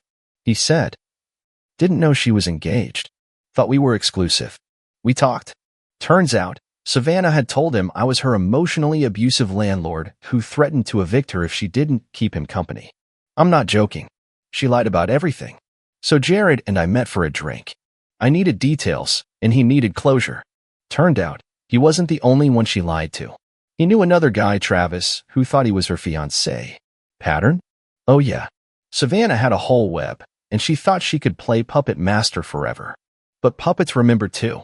Back at my place, I pinned a note to the wall. A quote I wrote down. She burned the bridge. I'm building a kingdom from the ashes. And I meant it.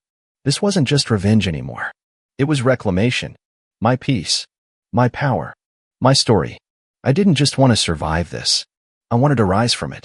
And I would. The thing about betrayal is it doesn't kill you. It reshapes you. I wasn't the same man who stood under that wedding arch. That man was blind. Naive. Grateful to be chosen by a woman who viewed him as an accessory. That man thought love meant endurance. Forgiveness. Patience. Now I understood. Love without respect is just captivity. And I was done being a prisoner. The morning after Savannah lost her job, I took my first real breath in weeks. Not because she was hurting, but because I wasn't. The silence that used to feel suffocating now felt like freedom. I didn't have to look over my shoulder, second-guess my instincts, or pretend to be okay. I was finally alone, but for the first time, I wasn't lonely. Then came the next twist. Reggie messaged me. Not a threat. Not some alpha male nonsense. A full confession. She told me you were abusive. That you cheated. I had no idea you two were even together until I saw the wedding post. She played me, man. He asked if we could meet. I wasn't sure what I expected, a fistfight in a parking lot maybe, but I agreed. We sat across from each other at a cafe like two war veterans comparing scars. Reggie wasn't what I pictured. Tall, soft-spoken, completely thrown off by everything he'd learned. He looked haunted. She told me you forced her to marry you, he said. Said she didn't love you but needed the stability until she could save enough to leave. I almost laughed. That woman could have left any time, I said. But she liked the house. The lifestyle. The illusion. She just didn't like earning any of it. Reggie nodded. She lied to everyone. Said I was the only one. I actually thought I was helping her escape something toxic. He paused, then asked the question I'd been secretly dreading. You still love her? I didn't answer right away. Did I? Not in the way that mattered. Not in a way that made sense. What I missed was the idea of her. The potential. The early days, when I thought she saw me, when she touched me like she meant it, smiled like she was proud to stand beside me. But that woman never existed. She was a performance. A projection. No, I finally said. I loved someone who wasn't real. It was that conversation that pushed me to take back the last thing she tried to own, my voice. So I wrote. Not a letter this time. A post. I laid it all out. The betrayal. The warning signs. The manipulation. Not to seek pity, but to show other men that silence doesn't make you strong, it makes you a target. I ended it with a line that caught fire. She wanted me to be her foundation while she danced on rooftops with other men. But I don't build homes for hurricanes anymore. Within hours, it spread. Hundreds of messages. Comments from strangers. Men thanking me for saying what they never could. Women admitting they'd done the same thing and regretted it. Others just saying, you're not alone. And for the first time since everything began, I felt seen. Savannah tried to call again. Then texted. You're embarrassing yourself. Grow up and move on. I replied once. I did. You just weren't invited. Blocked her. Deleted every thread. Every photo. Every piece of digital debris she left behind. And then I did something symbolic. I went back to the place where we took our engagement pictures, the lake with the dock she always called our spot. I stood there alone. The sky was clearer than I remembered. And I smiled. Because the storm had passed. And all that was left was me. Just when I thought I'd reached the eye of the storm, she pulled me back in. I was at work, reviewing contracts and sipping black coffee like life had finally found a rhythm again. My phone buzzed once, twice, then went berserk. I looked down, texts from my attorney, my brother, and two mutual friends. All said the same thing. Call me. Urgent. My gut clenched. I stepped outside and called my brother Marcus first. He answered on the first ring. She filed a restraining order, he said bluntly. I froze. What? She told the court you've been harassing her, stalking her, leaking private content, emotionally abusing her for months. I nearly dropped the phone. She's flipping the narrative, I muttered. Oh, she's not flipping it, Marcus replied. She's detonating it. I drove straight to my lawyer's office. David, the guy who helped me set up my business years ago, met me with a stack of papers and a look I hadn't seen since my tax audit. She submitted sworn statements, he said. Claims you were controlling, manipulative, even physically intimidating. Says she feared for her safety and had no choice but to seek legal protection. I stared at him, jaw tight. That's a lie. A complete F*** ing lie. He nodded. I believe you. But the court doesn't know either of you. And guess what she included? What? The video. I blinked. You mean the one where she's cheating on me? She's calling it revenge content. Says you distributed it out of spite, without consent, to destroy her reputation. I felt like I'd been punched in the throat. She had no shame doing what she did, I growled. But now that she's dealing with consequences, she's playing victim? David leaned back. It's textbook.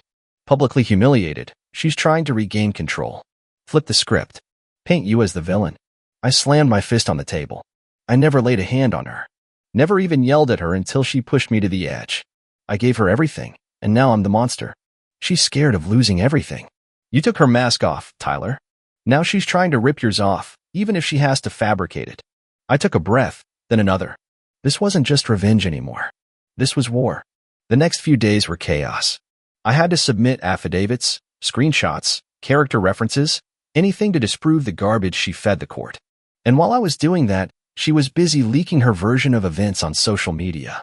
Posts filled with passive-aggressive captions like, sometimes abuse doesn't leave bruises. Sometimes it wears a ring. She posted selfies in soft lighting with hollow eyes and cryptic hashtags. Hashtag healing, hashtag trauma, hashtag strength. Her followers, mostly people who didn't know either of us personally, started commenting, praising her, sending her love, offering donations. She was building sympathy like a fortress, brick by brick. But I wasn't going to let her win. I went back through everything: texts, emails, call logs. I built a digital timeline so airtight it could choke. And then came the wild card.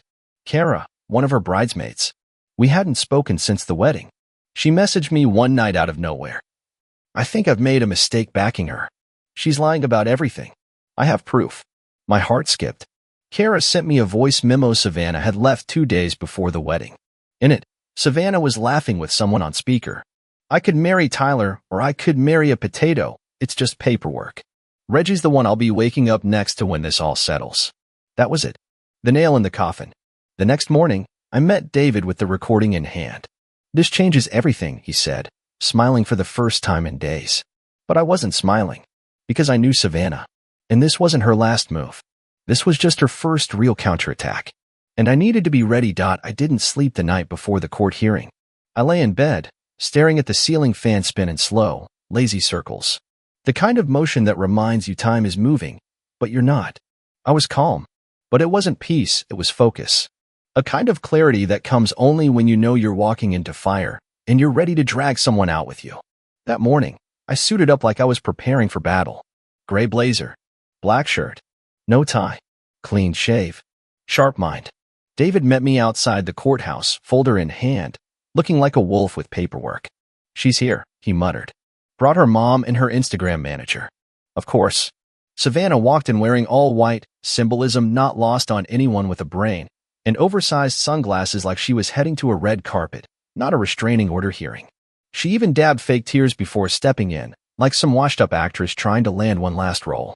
When they called our names, I could hear her heels clicking with manufactured confidence. She took the stand first. Her voice shook, perfectly so. Not too dramatic. Not too subtle. Tyler emotionally manipulated me, she began. He isolated me. He sent my private photos to people.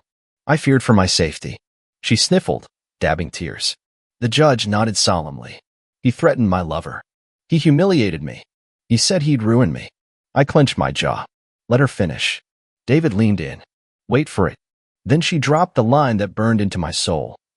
He told me, and I quote, "If I can't have you, no one will." I turned slowly and looked at her, locking eyes for the first time in weeks. She didn't flinch, but I saw the fear behind the mask. My turn came. I didn't shake. I didn't cry. I spoke clearly. I did not threaten her. I did not harass her. I did not send anything that wasn't already public by her own doing. I handed over the timeline. Then the messages. Then the voice note from Kara. I saw Savannah's jaw tighten the second the audio played. Reggie's the one I'll be waking up next to when this all settles. The courtroom went quiet. I could see the judge's posture shift. Then David stood. Your Honor, he said, I'd also like to enter evidence of a pattern. Multiple men. Multiple messages. Proof that Ms. Patterson engaged in deception, manipulation, in malicious behavior, not only to my client, but to others she misled. This is not the testimony of a victim. This is the strategy of a liar trying to maintain power. The judge looked at Savannah. You submitted this video as revenge content. Were you aware it was timestamped before your wedding day? She stammered. I didn't think that mattered. It matters, the judge said flatly, because your own evidence just proved his claims, not yours. The ruling? No restraining order. No case. Savannah was warned for filing misleading testimony. Her mother stormed out in silence. Her manager was already on her phone, probably deleting posts and crisis-managing DMs. And Savannah? She looked at me one last time. And for the first time since this all began, she looked small. Outside the courthouse, I took a deep breath. The sky felt bigger than I remembered. David clapped my shoulder.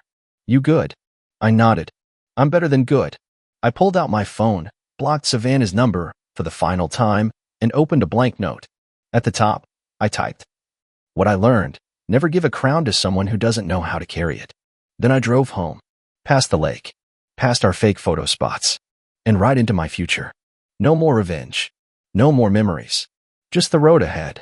And peace in the rearview mirror. The air in the car was thick with silence, broken only by the hum of tires on the road. Sarah sat beside me, scrolling through her phone, her perfectly manicured nails tapping lightly on the screen. I tried to start a conversation, but her curt, distracted responses made it clear she wasn't interested. Her indifference had become a familiar refrain in our once loving marriage. I shook it off, chalking it up to the stress of her upcoming trip. We were on the way to the airport, after all. It wasn't until later that I realized this drive was more than just a goodbye, it was the unraveling of everything I thought I knew about my life. As we approached a red light, Sarah glanced at the rearview mirror and shifted uneasily in her seat. You sure you don't mind me leaving early this morning? She asked, forcing a brittle smile. Of course not, I replied, masking the unease growing in my gut. She'd been acting strange for weeks, but I couldn't pinpoint why. Late nights at work, secretive phone calls, and now, an airport drop-off that seemed more forced than usual. Before I could press her, a deep voice growled from the back seat. Change of plans, motherf ******. My heart stopped. I hadn't even noticed someone slipping into the car. Turning my head ever so slightly, I caught a glimpse of a masked man pointing a gun at my head. Don't do anything stupid, or you'll regret it, he snarled. Sarah gasped, her hands flying to her face. But what struck me wasn't her fear, it was the familiarity in her reaction. The stranger's voice wasn't just commanding, it was practiced, deliberate, like they'd done this before. The masked man barked at Sarah, quickly, give me the secret phone you used to talk to your lover. My jaw dropped. What the hell is he talking about? I stammered, glancing at Sarah. Her face drained of color as she fumbled with her handbag, producing a second phone I'd never seen before. The man snatched it from her with a smirk. Thanks, sweetheart, he sneered, his words dripping with venom. My mind reeled. Sweetheart? Who the hell was this guy?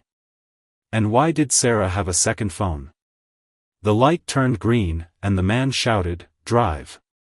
Don't look back, don't stop, or I'll make sure this ends badly for you.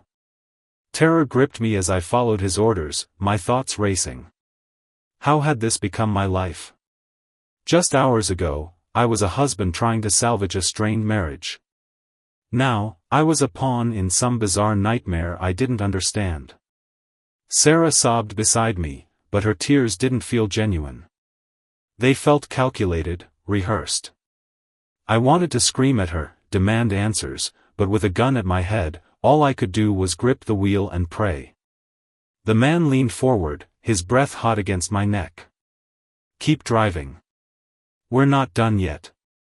The car sliced through the early morning haze, the silence inside suffocating. My knuckles were white against the steering wheel, and every breath felt like it might be my last. The masked man's gun stayed trained on my head, while Sarah sat stiffly beside me, clutching her purse like it contained the last scraps of her dignity. Take the next left, the man barked. His voice was low, dangerous. I followed his command, turning onto an empty side road. The hum of traffic faded behind us, leaving only the sound of my pounding heartbeat and Sarah's ragged breathing. My eyes darted to her for a split second, and I caught something in her expression, something I couldn't place. Was it fear? Guilt? Or something darker? You're gonna pull into that parking lot up ahead, the masked man ordered. It was a deserted lot next to a rundown gas station. I eased the car into a spot and killed the engine. Okay, listen, I said, my voice trembling as I raised my hand slightly off the wheel. Whatever this is about, we can fix it. Just let her go. You don't need to. Shut up, he snapped, pressing the barrel of the gun against the back of my skull. Out of the corner of my eye, I saw Sarah shift slightly in her seat, her hand sliding down toward her bag. My stomach knotted. The man pointed the gun at her instead. Don't even think about it, sweetheart. You and I both know you aren't pulling any hero moves today. Sarah froze, her hand mid-motion, and slowly withdrew it. That's when it clicked, the familiarity, the tension, the way they exchanged looks. My wife and this masked stranger weren't strangers at all. Oh my God, I muttered, realization crashing over me like icy water. You know him. Don't you, Sarah? You actually know him. She flinched as if I'd slapped her. Her lips trembled, and for a second, I thought she'd confess, thought she'd own up to whatever mess we were in. But instead, she turned to the masked man and said in a voice so small it barely registered. Please, just let him go. You said we wouldn't. We wouldn't what, Sarah? I exploded, turning in my seat despite the gun trained on me. You said you wouldn't what? Set me up? Hand me over like some clueless idiot while you run off with your lover? Sarah's silence was the only answer I needed. The masked man chuckled, a low, humorless sound. See? Told you he'd figure it out eventually. Guys like him always do, eventually. Who the hell are you? I barked at him, fury momentarily overriding my fear. The man tilted his head, the mask crinkling slightly as if he were smirking beneath it. Let's just say I'm the guy who's been keeping your wife very entertained while you've been playing clueless husband at home. Sarah's eyes welled up with tears, but not the kind you'd expect from someone caught red-handed. No, these were tears of self-pity, not remorse. You disgust me, I spat at her. After everything we've been through, this is how you repay me? Okay, enough melodrama, the masked man interrupted. Here's what's going to happen. You're going to hand over your wallet, your phone, and any other valuables you've got. Then Sarah and I are going to have a little chat. And if you're lucky, I'll leave you here in one piece. His casual tone made my blood boil. I glanced at Sarah, searching her face for any sign of remorse, any glimmer of the woman I married. But she was gone, replaced by someone cold, distant, and utterly unfamiliar. I'm not giving you anything, I said firmly, my voice low and steady. The masked man's eyes narrowed behind the slits in his mask. Wrong answer, hero. He swung the butt of the gun toward me, but I was ready. I jerked the door handle and threw my weight sideways, crashing out of the car. The gun went off, bang, and the sound ripped through the quiet morning air. Adrenaline surged through me as I scrambled to my feet, my knees scraping against the pavement. I didn't stop to check if I was hit, I just ran. Behind me, I heard Sarah scream. Stop him. Don't let him go. Those words shattered something inside me. Sarah wasn't crying for my safety. She wasn't worried about whether or not I'd been shot. No, she was worried about him catching me. My feet pounded against the asphalt as I ducked behind an abandoned dumpster. My chest heaved, and my hands shook violently. My mind raced with fragments of the past few weeks, the late-night texts, the the unexplained absences, the cold shoulder every time I tried to get close. It all made sense now. From my hiding spot, I could hear their muffled voices.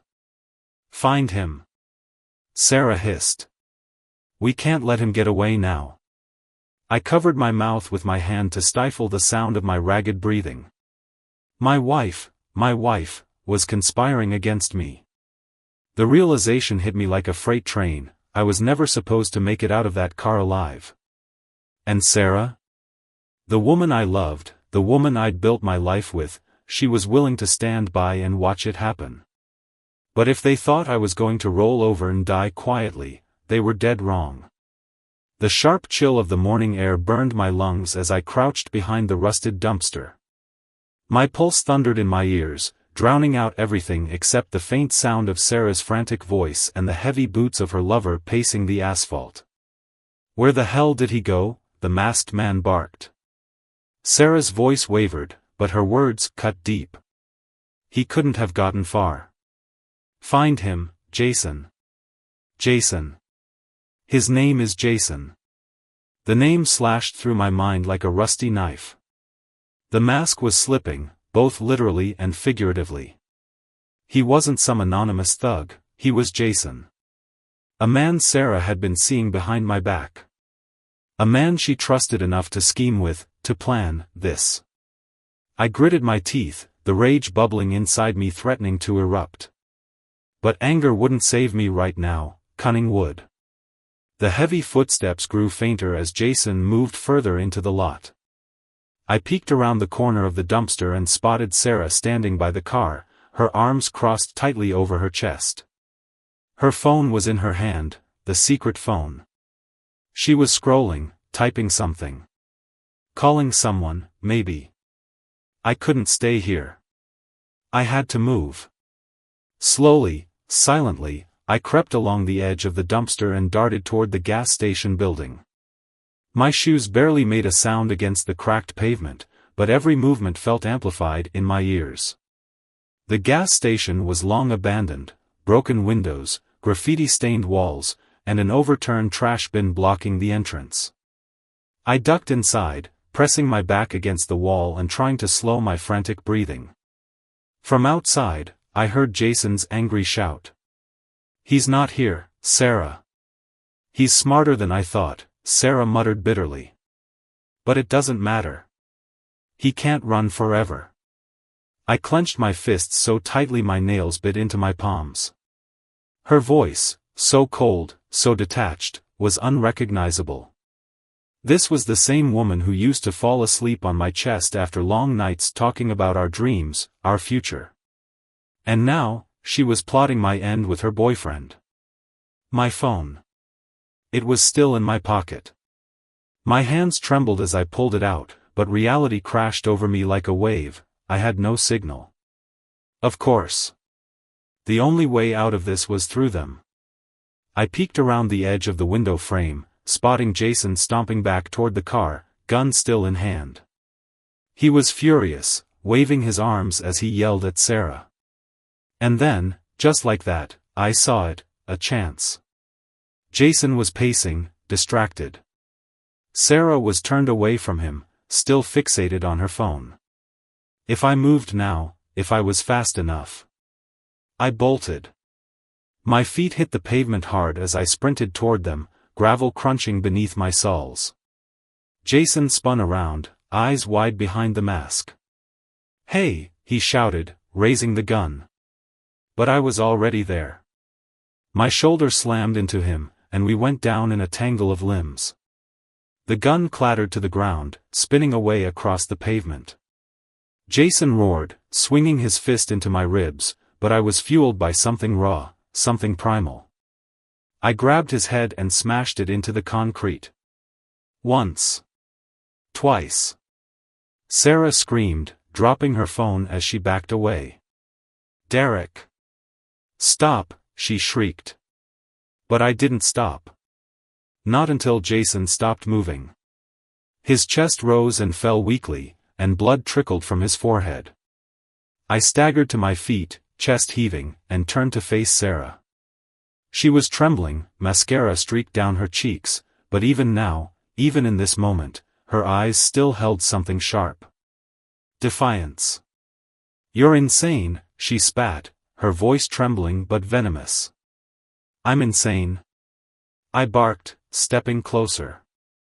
"You set me up, Sarah. You were ready to let this guy blow my brains out in cold blood. And you want to call me insane?" She backed away, hands raised. "You don't understand, Derek. You've always been so boring. So predictable. You wouldn't understand what it feels like to actually live." The words cut deeper than any knife. "Live?" I repeated, my voice cracking. "You call this living? Plotting your husband's death with your side piece? Do you hear yourself right now, Sarah? Do you even know who you are anymore?" For a brief second, something flickered in her eyes, remorse, maybe, but it was gone as quickly as it appeared. She lunged for Jason's gun. I reacted without thinking, kicking it away before she could reach it. The gun skidded across the pavement and disappeared under the car. Sarah froze, her eyes wide with panic. "Don't," I warned, my voice low and dangerous. Her shoulders slumped, and she let out a shaky breath. "Derek, please." But I'd had enough. No more lies, Sarah. No more excuses. I turned and walked away, grabbing Jason's phone from his pocket as I passed his unconscious body. I didn't look back at Sarah, didn't stop to hear whatever pathetic explanation she was about to spit out. I just walked. The sun was starting to rise over the horizon, casting long shadows across the lot. I thumbed through Jason's phone, scrolling past texts, pictures, so many pictures. All of her. All of them.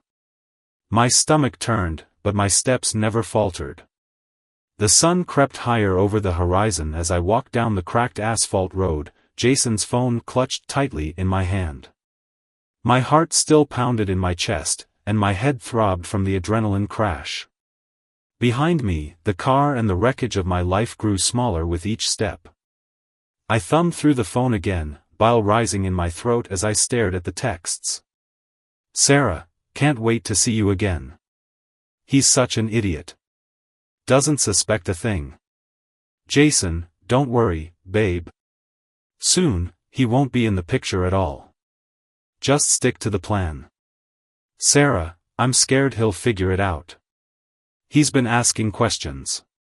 Jason, relax. Once you're on that plane, we're free." The final message stopped me dead in my tracks. "Jason, make sure he doesn't leave the parking lot alive." I squeezed the phone so hard I thought it might crack. Every word felt like another stab in the chest. How long had this been going on? Weeks? Months? Years? I'd been so blind, so trusting. A faint sound behind me caught my attention, a car door slamming. I turned my head slightly and saw Sarah sprinting toward me, her heels clicking against the pavement. "Derek," she screamed, her voice shrill and panicked. "Please. Wait. We can fix this." I kept walking. "Derek," she shouted again, louder this time. I spun around, my chest heaving with anger. "Fix this? Fix this, Sarah? Do you even hear yourself? You were ready to let me die." Tears streaked her face, her makeup smudged and smeared, but I wasn't buying the performance anymore. I'd seen the truth, and no amount of fake crying would cover it up. "Jason said he wouldn't hurt you," she blurted out. "He said it was just to scare you, to get you out of the way for a while." I laughed bitterly, holding up the phone. "Is that what he said, Sarah? Because according to this, he planned to make sure I never left that parking lot." She froze, her mouth opening and closing as she searched for something, anything, to say. "Say it, Sarah. Say the truth," I pressed, stepping closer. "You wanted me dead, didn't you? You wanted to fly off into the sunset with your masked boyfriend while they found my body in some ditch. Didn't you? Her lips trembled, and then, she nodded. The world tilted slightly, and my vision narrowed. I had known the answer already, but hearing it, seeing her admit it, was something else entirely. You're a monster, I said, my voice trembling with rage. I don't even know who you are anymore. She took a step forward, reaching out with trembling hands. Derek, please. I didn't mean for it to go this far. I was scared. Jason pressured me. I still love you. Stop. My voice cracked like a whip, freezing her mid-step. Don't you dare say you love me. Love doesn't plan funerals while the other person is still alive. Her face crumpled, and for a split second, I saw something genuine, fear, regret, something real. But it was too late. The distant wail of sirens reached my ears, faint but growing louder. Someone must have heard the gunshot or seen the fight. Sarah heard them too, her head snapping toward the sound. What are you going to do now, Sarah? I asked, my voice low. Run? Tell them it was all Jason's fault? That you had nothing to do with it? Her eyes darted back to me, wide with panic. Derek, please, you can't tell them. You can't. They'll arrest me. My life will be over. Your life? I said, stepping closer. What about my life, Sarah? The one you were ready to throw away like garbage? What about our life, the one you burned to the ground for this? She opened her mouth to reply, but I didn't wait to hear it. I turned and started walking again, my feet moving faster now as the sirens grew louder. Where are you going? She screamed after me. Anywhere you're not. By the time the police cars skidded into the parking lot, I was standing at the edge of the gas station property, Jason's phone still clutched in my hand. Officers poured out of their vehicles, guns drawn, shouting orders at Sarah, who was still standing near the car, mascara-streaked and frantic. I raised my hands as an officer approached me, his weapon pointed at my chest. Whoa! I'm unarmed. I'm unarmed. The officer lowered his gun slightly. What happened here? I took a deep breath, holding up the phone. You'll want to see this. They cuffed Sarah. Her wailing screams echoed through the lot as they placed her in the back of a squad car. I watched it all unfold with a numb sense of detachment, like I was watching someone else's life. Jason was loaded onto a stretcher, unconscious but alive. An officer led me to the back of a police cruiser and offered me a bottle of water. I sat down on the edge of the open door, staring at the horizon as the first proper rays of sunlight painted the sky in hues of gold and pink. The world felt still. Empty. Everything I thought I knew about my life had been reduced to ash in a single morning. The woman I loved, the woman I had promised forever to, had become a stranger. A villain in my story. But I wasn't dead. I was alive. And that meant I still had choices to make. The officer returned, clipboard in hand. Mr. Hayes, we'll need your full statement back at the station. I nodded slowly, pushing myself to my feet. Yeah, let's get this over with. As I climbed into the back of the police cruiser, one thought cut through the haze of exhaustion and grief. This wasn't the end. Not for me. The cold fluorescent lights of the police station buzzed faintly overhead as I sat in a cramped interrogation room. A half-empty styrofoam cup of coffee sat untouched in front of me, its bitter aroma filling the stale air. My reflection stared back at me from the one-way mirror, a hollow-eyed man with blood smeared on his shirt and bruises blooming along his jaw. Detective Ramirez, a sharp-eyed man in his late 40s with salt and pepper hair, walked in holding a folder. He tossed it onto the metal table and sat across from me, his chair creaking under his weight. Rough morning, huh, Mr. Hayes, he said, his voice calm but firm. I let out a humorless chuckle. You could say that. Ramirez flipped open the folder and pulled out a few printed photos. They were grainy screenshots from Jason's phone, messages, photos, all of them incriminating. My stomach turned at the sight of Sarah smiling in one of them, her lips pressed against Jason's cheek. "We've gone through Jason's phone, Derek," Ramirez said, his tone softer now.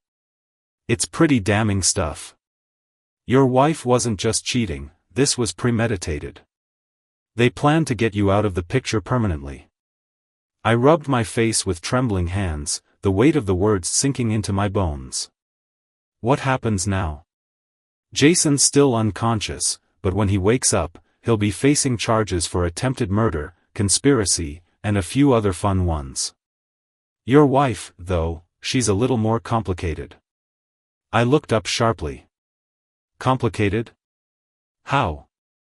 Ramirez leaned forward, clasping his hands together. She's claiming Jason manipulated her. That he was abusive, controlling.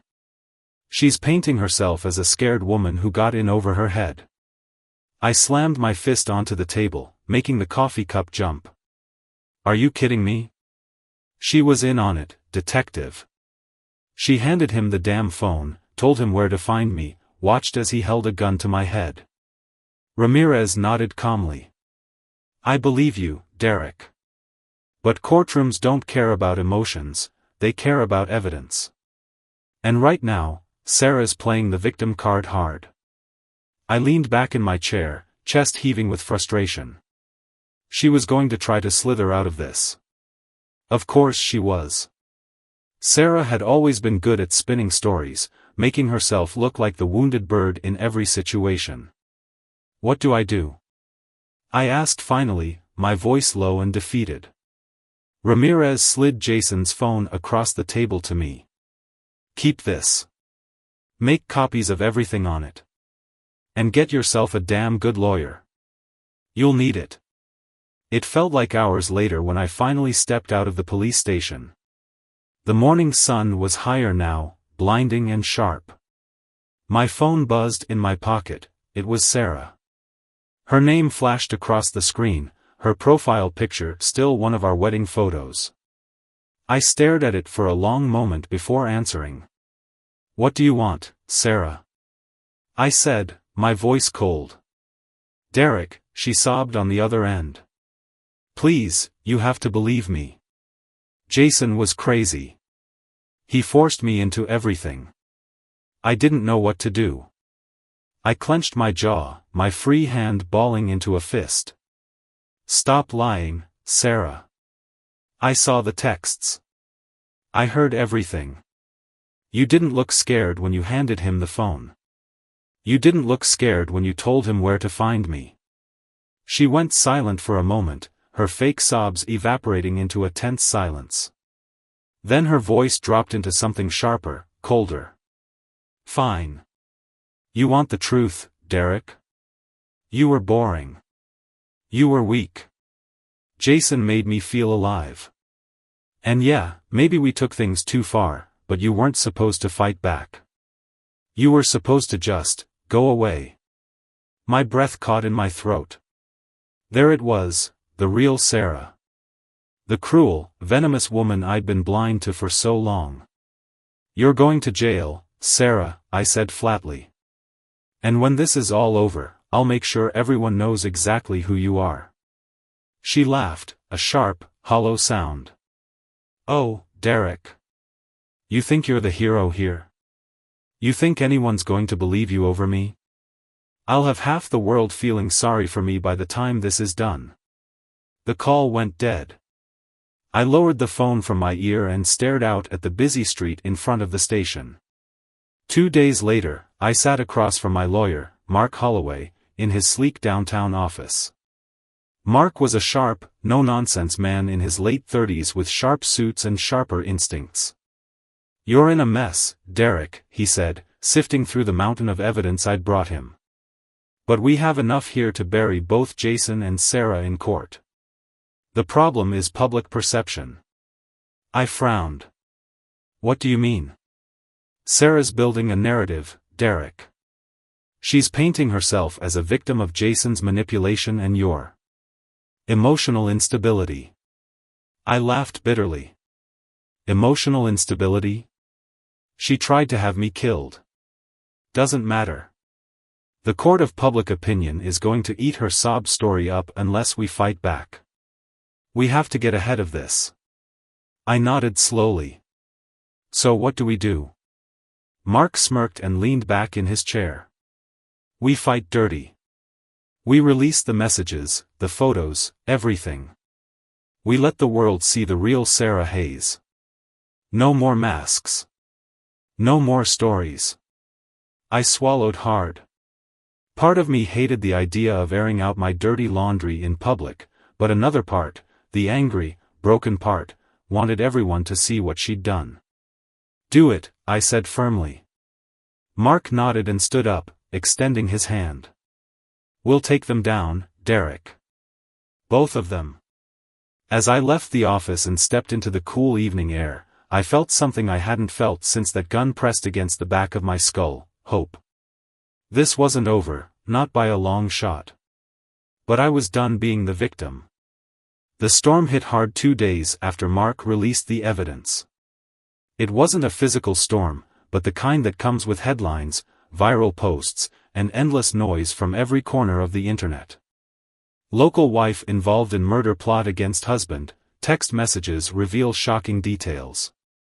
Betrayal and deception, the Sarah Hayes scandal. Who is the real victim? Twisted tale of infidelity and murder unfolds. Sarah's carefully crafted victim narrative had taken a hit, hard. Screenshots of her texts with Jason were everywhere. Her name was trending on social media, and people were picking sides.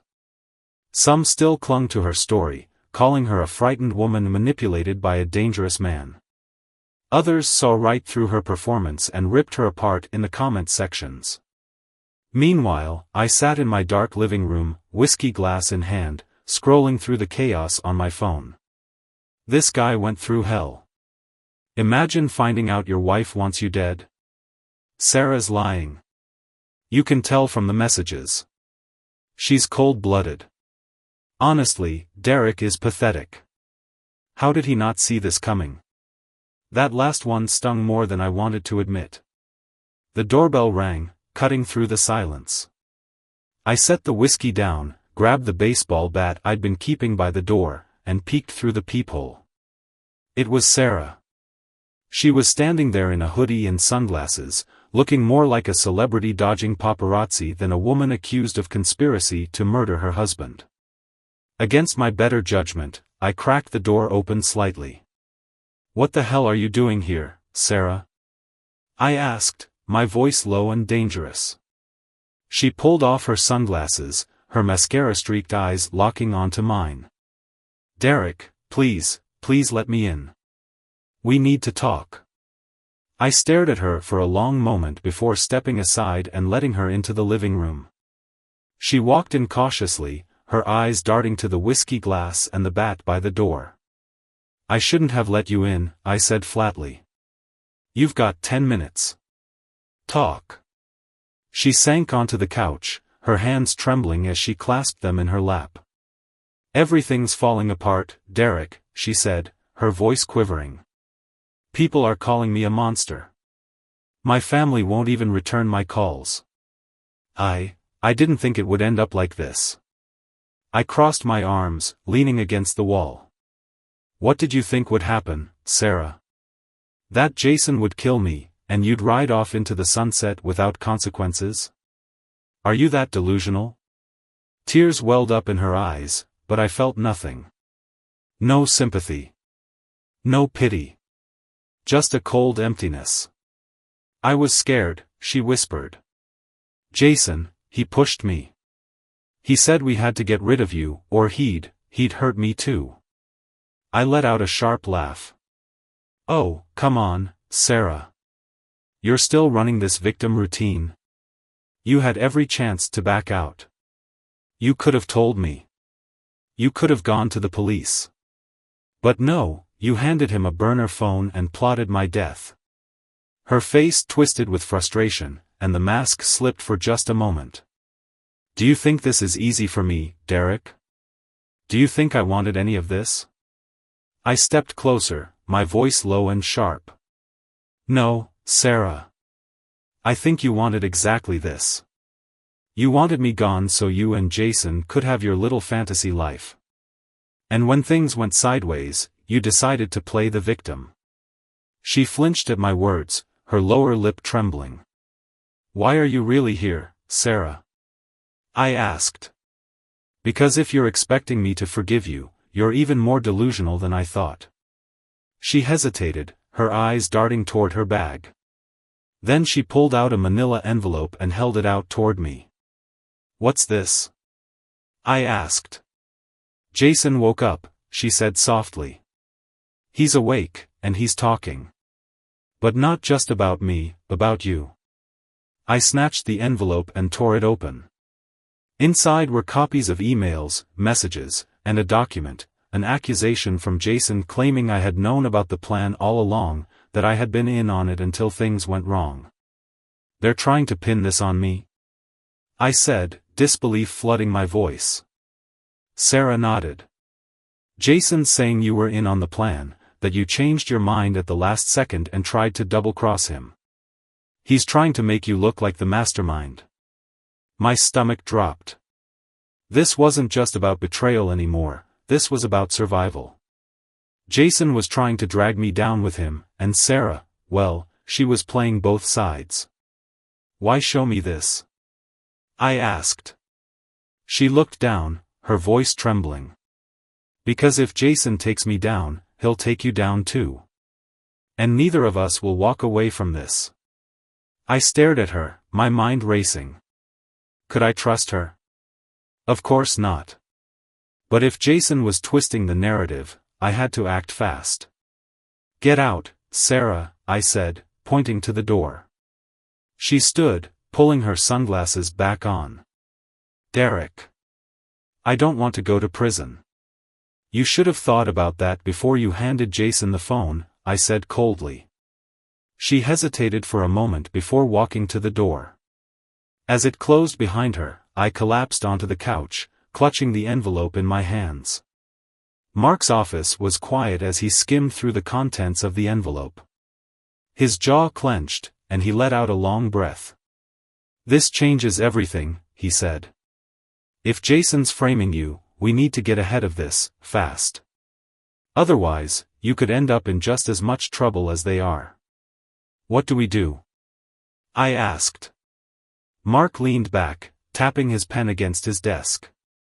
"We need to find something, anything, that ties Jason and Sarah together without you in the picture. Something undeniable." My mind raced. Jason was in a hospital bed under police guard, Sarah was weaving her web of lies, and the clock was ticking. "Where do we start?" I asked. Mark smirked. "Simple. We dig into every corner of their lives. Emails, social media, financial records. Somewhere in their mess of lies, there's a thread we can pull, and when we do, the whole thing will come crashing down." I nodded, a spark of determination flickering in my chest. This wasn't just about clearing my name anymore. It was about justice. And I wasn't stopping until every last one of them was exposed. The night was suffocating. The air in my small living room felt thick, and the clock on the wall ticked far too loudly. My laptop glowed in the dark as I scrolled through hundreds of documents Mark had sent over, bank statements, emails, social media records, and encrypted messages between Sarah and Jason. Every file felt like another sharp edge digging into my ribs. Mark had been right, somewhere in this mess was the golden thread. The one detail that would unravel everything. But I was tired. So goddamn tired. A notification pinged on my phone. It was a message from an unknown number. "Stop digging, Derek. You won't like what you find. Final warning." My stomach knotted, and my eyes darted to the window. Was someone watching me? I pulled the curtain aside and scanned the street. Nothing. Just the faint orange glow of streetlights and empty sidewalks. The next morning, Mark and I met at a rundown diner on the outskirts of town. The kind of place where the coffee tastes like motor oil, but nobody asks too many questions. Mark had a grim look on his face as he dropped a thick stack of papers onto the table between us. "You're not going to like this," he said, running a hand through his short-cropped hair. "What now?" I asked, bracing myself. He tapped the top document with his finger. Financial records. Sarah and Jason had a shared offshore account. Looks like they were funneling money into it for months. But here's the kicker, they transferred a massive sum into a third-party account just a day before your little airport incident. I leaned forward. "Whose account?" Mark hesitated before sliding another paper across the table. My blood went cold. The name on the account was someone I knew. Ben Carter. Ben was one of my oldest friends. He'd been the best man at my wedding.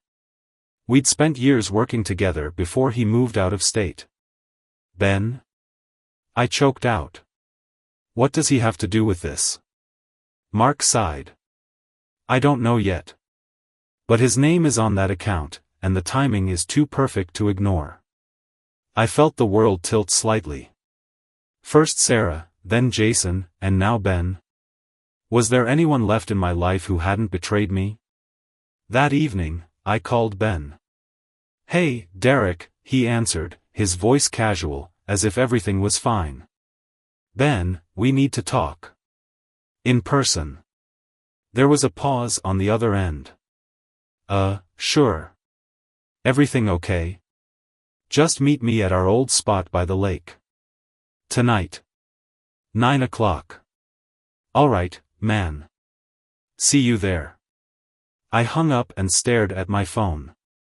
My gut twisted with anxiety. The lake was calm when I arrived. Moonlight danced on the water's surface, and the only sound was the faint chirping of crickets.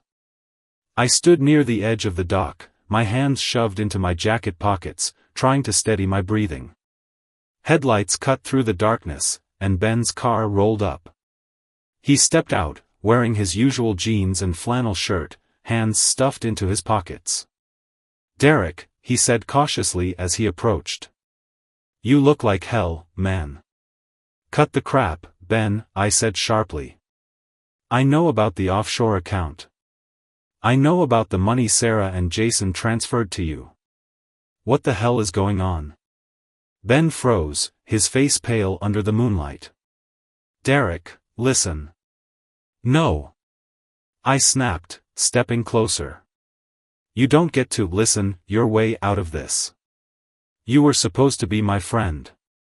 What did they promise you, huh? Money? A cut of their little paradise?" He raised his hands in surrender. "It's not what you think." "Oh, it's exactly what I think," I growled. "You knew, Ben. You knew they were planning to kill me, and you took their dirty money anyway." His voice cracked. "I didn't know they were going that far, Derek. I swear to God, I thought it was just, I don't know, a business deal. Jason told me it was something about investments overseas. I didn't ask questions." I let out a bitter laugh. "Don't insult me, Ben. You're smarter than that. You knew." Tears welled in his eyes, and for a moment, I almost believed him. But then he made his mistake, his hand twitched toward his jacket pocket. Instinct kicked in. I lunged at him, grabbing his wrist and twisting it behind his back. Something metallic fell to the ground with a clatter, a small pistol. We struggled on the gravel path, his voice a strained whisper. "Derek, please." I pushed him away, and he stumbled backward, panting. The gun was at my feet, and I kicked it into the lake without hesitation. "You were going to kill me too, weren't you?" I said softly. Ben didn't answer. His head hung low, shoulders trembling. "Go," I said through gritted teeth. "Before I change my mind." He looked up at me, his eyes red and swollen, and then turned and sprinted back to his car. The tires screeched as he sped away into the night. When I got home, I collapsed onto the couch, staring at the ceiling. My phone buzzed again, another unknown number. "You're running out of time, Derek. Stop before it's too late." I threw my phone across the room, and it hit the wall with a dull thud. This wasn't just about Sarah and Jason anymore. This conspiracy ran deeper than I could have imagined, and now Ben was tangled in it too. But one thing was clear, I wasn't safe. No matter where I turned, someone was watching. Someone was planning. I grabbed my keys and headed for the door. There was only one person left who might have answers, Jason. And whether he was in a hospital bed or not, I was going to get them. The hospital halls were silent at midnight, lit by the cold, sterile glow of fluorescent lights. I walked with purpose, my boots echoing off the polished floor. Jason's room was at the end of the corridor, guarded by a single tired-looking officer flipping through his phone. "Visiting hours are over, buddy," the officer said, barely glancing up. I pulled a badge out of my jacket pocket. Mark had managed to get me a fake police ID. The officer squinted at it, shrugged, and stepped aside. "Make it quick," he muttered. I pushed the door open and slipped inside. Jason was propped up in bed, tubes snaking into his arm, a monitor beeping steadily. His face was pale, hollow, but those sharp eyes still carried that same smug arrogance. Well, he rasped, a crooked smile pulling at his lips. "Look who decided to pay me a visit. Derek Hayes, the man of the hour."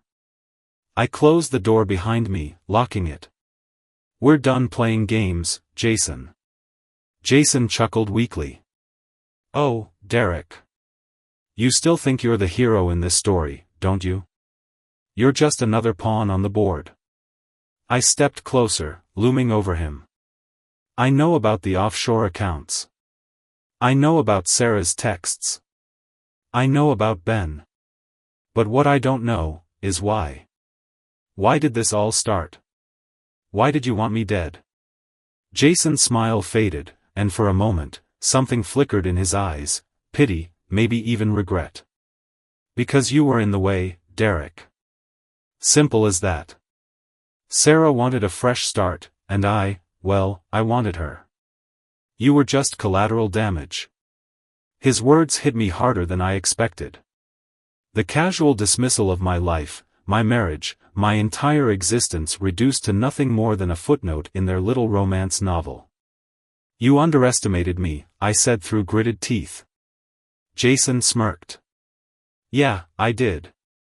But here's the thing, Derek, you've won nothing. You've exposed Sarah, you've exposed me, but do you know what happens next?" He leaned forward slightly, his voice dropping to a conspiratorial whisper. "You go down with us."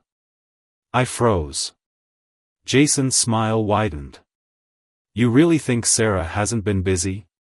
She's been playing both sides, Derek. You're in just as deep as us in the court of public opinion. And the police? They don't care about the truth. They care about evidence." For a moment, the weight of his words pressed down on me. Could he be right? Could Sarah have spun another web while I was too busy chasing shadows? But then I remembered something Mark said. Somewhere in their mess of lies, there's a thread we can pull. I pulled out my phone and opened the folder Mark had sent me earlier in the day. "Do you recognize this?" I asked, holding up a screenshot of a bank transfer, one Jason had made without Sarah's knowledge.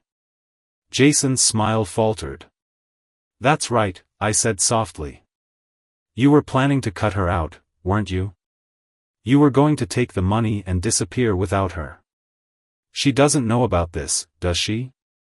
Jason's breathing grew shallow, his smirk replaced by something raw and desperate. "Tell me, Jason. How do you think Sarah will react when she finds out you were double-crossing her? Do you think she'll protect you? Or do you think she'll bury you to save herself?" Jason's hand clenched the sheets, his eyes darting toward the door. I stepped back, pocketing my phone. Good luck explaining this when she finds out. Oh, and Jason, enjoy your hospital food.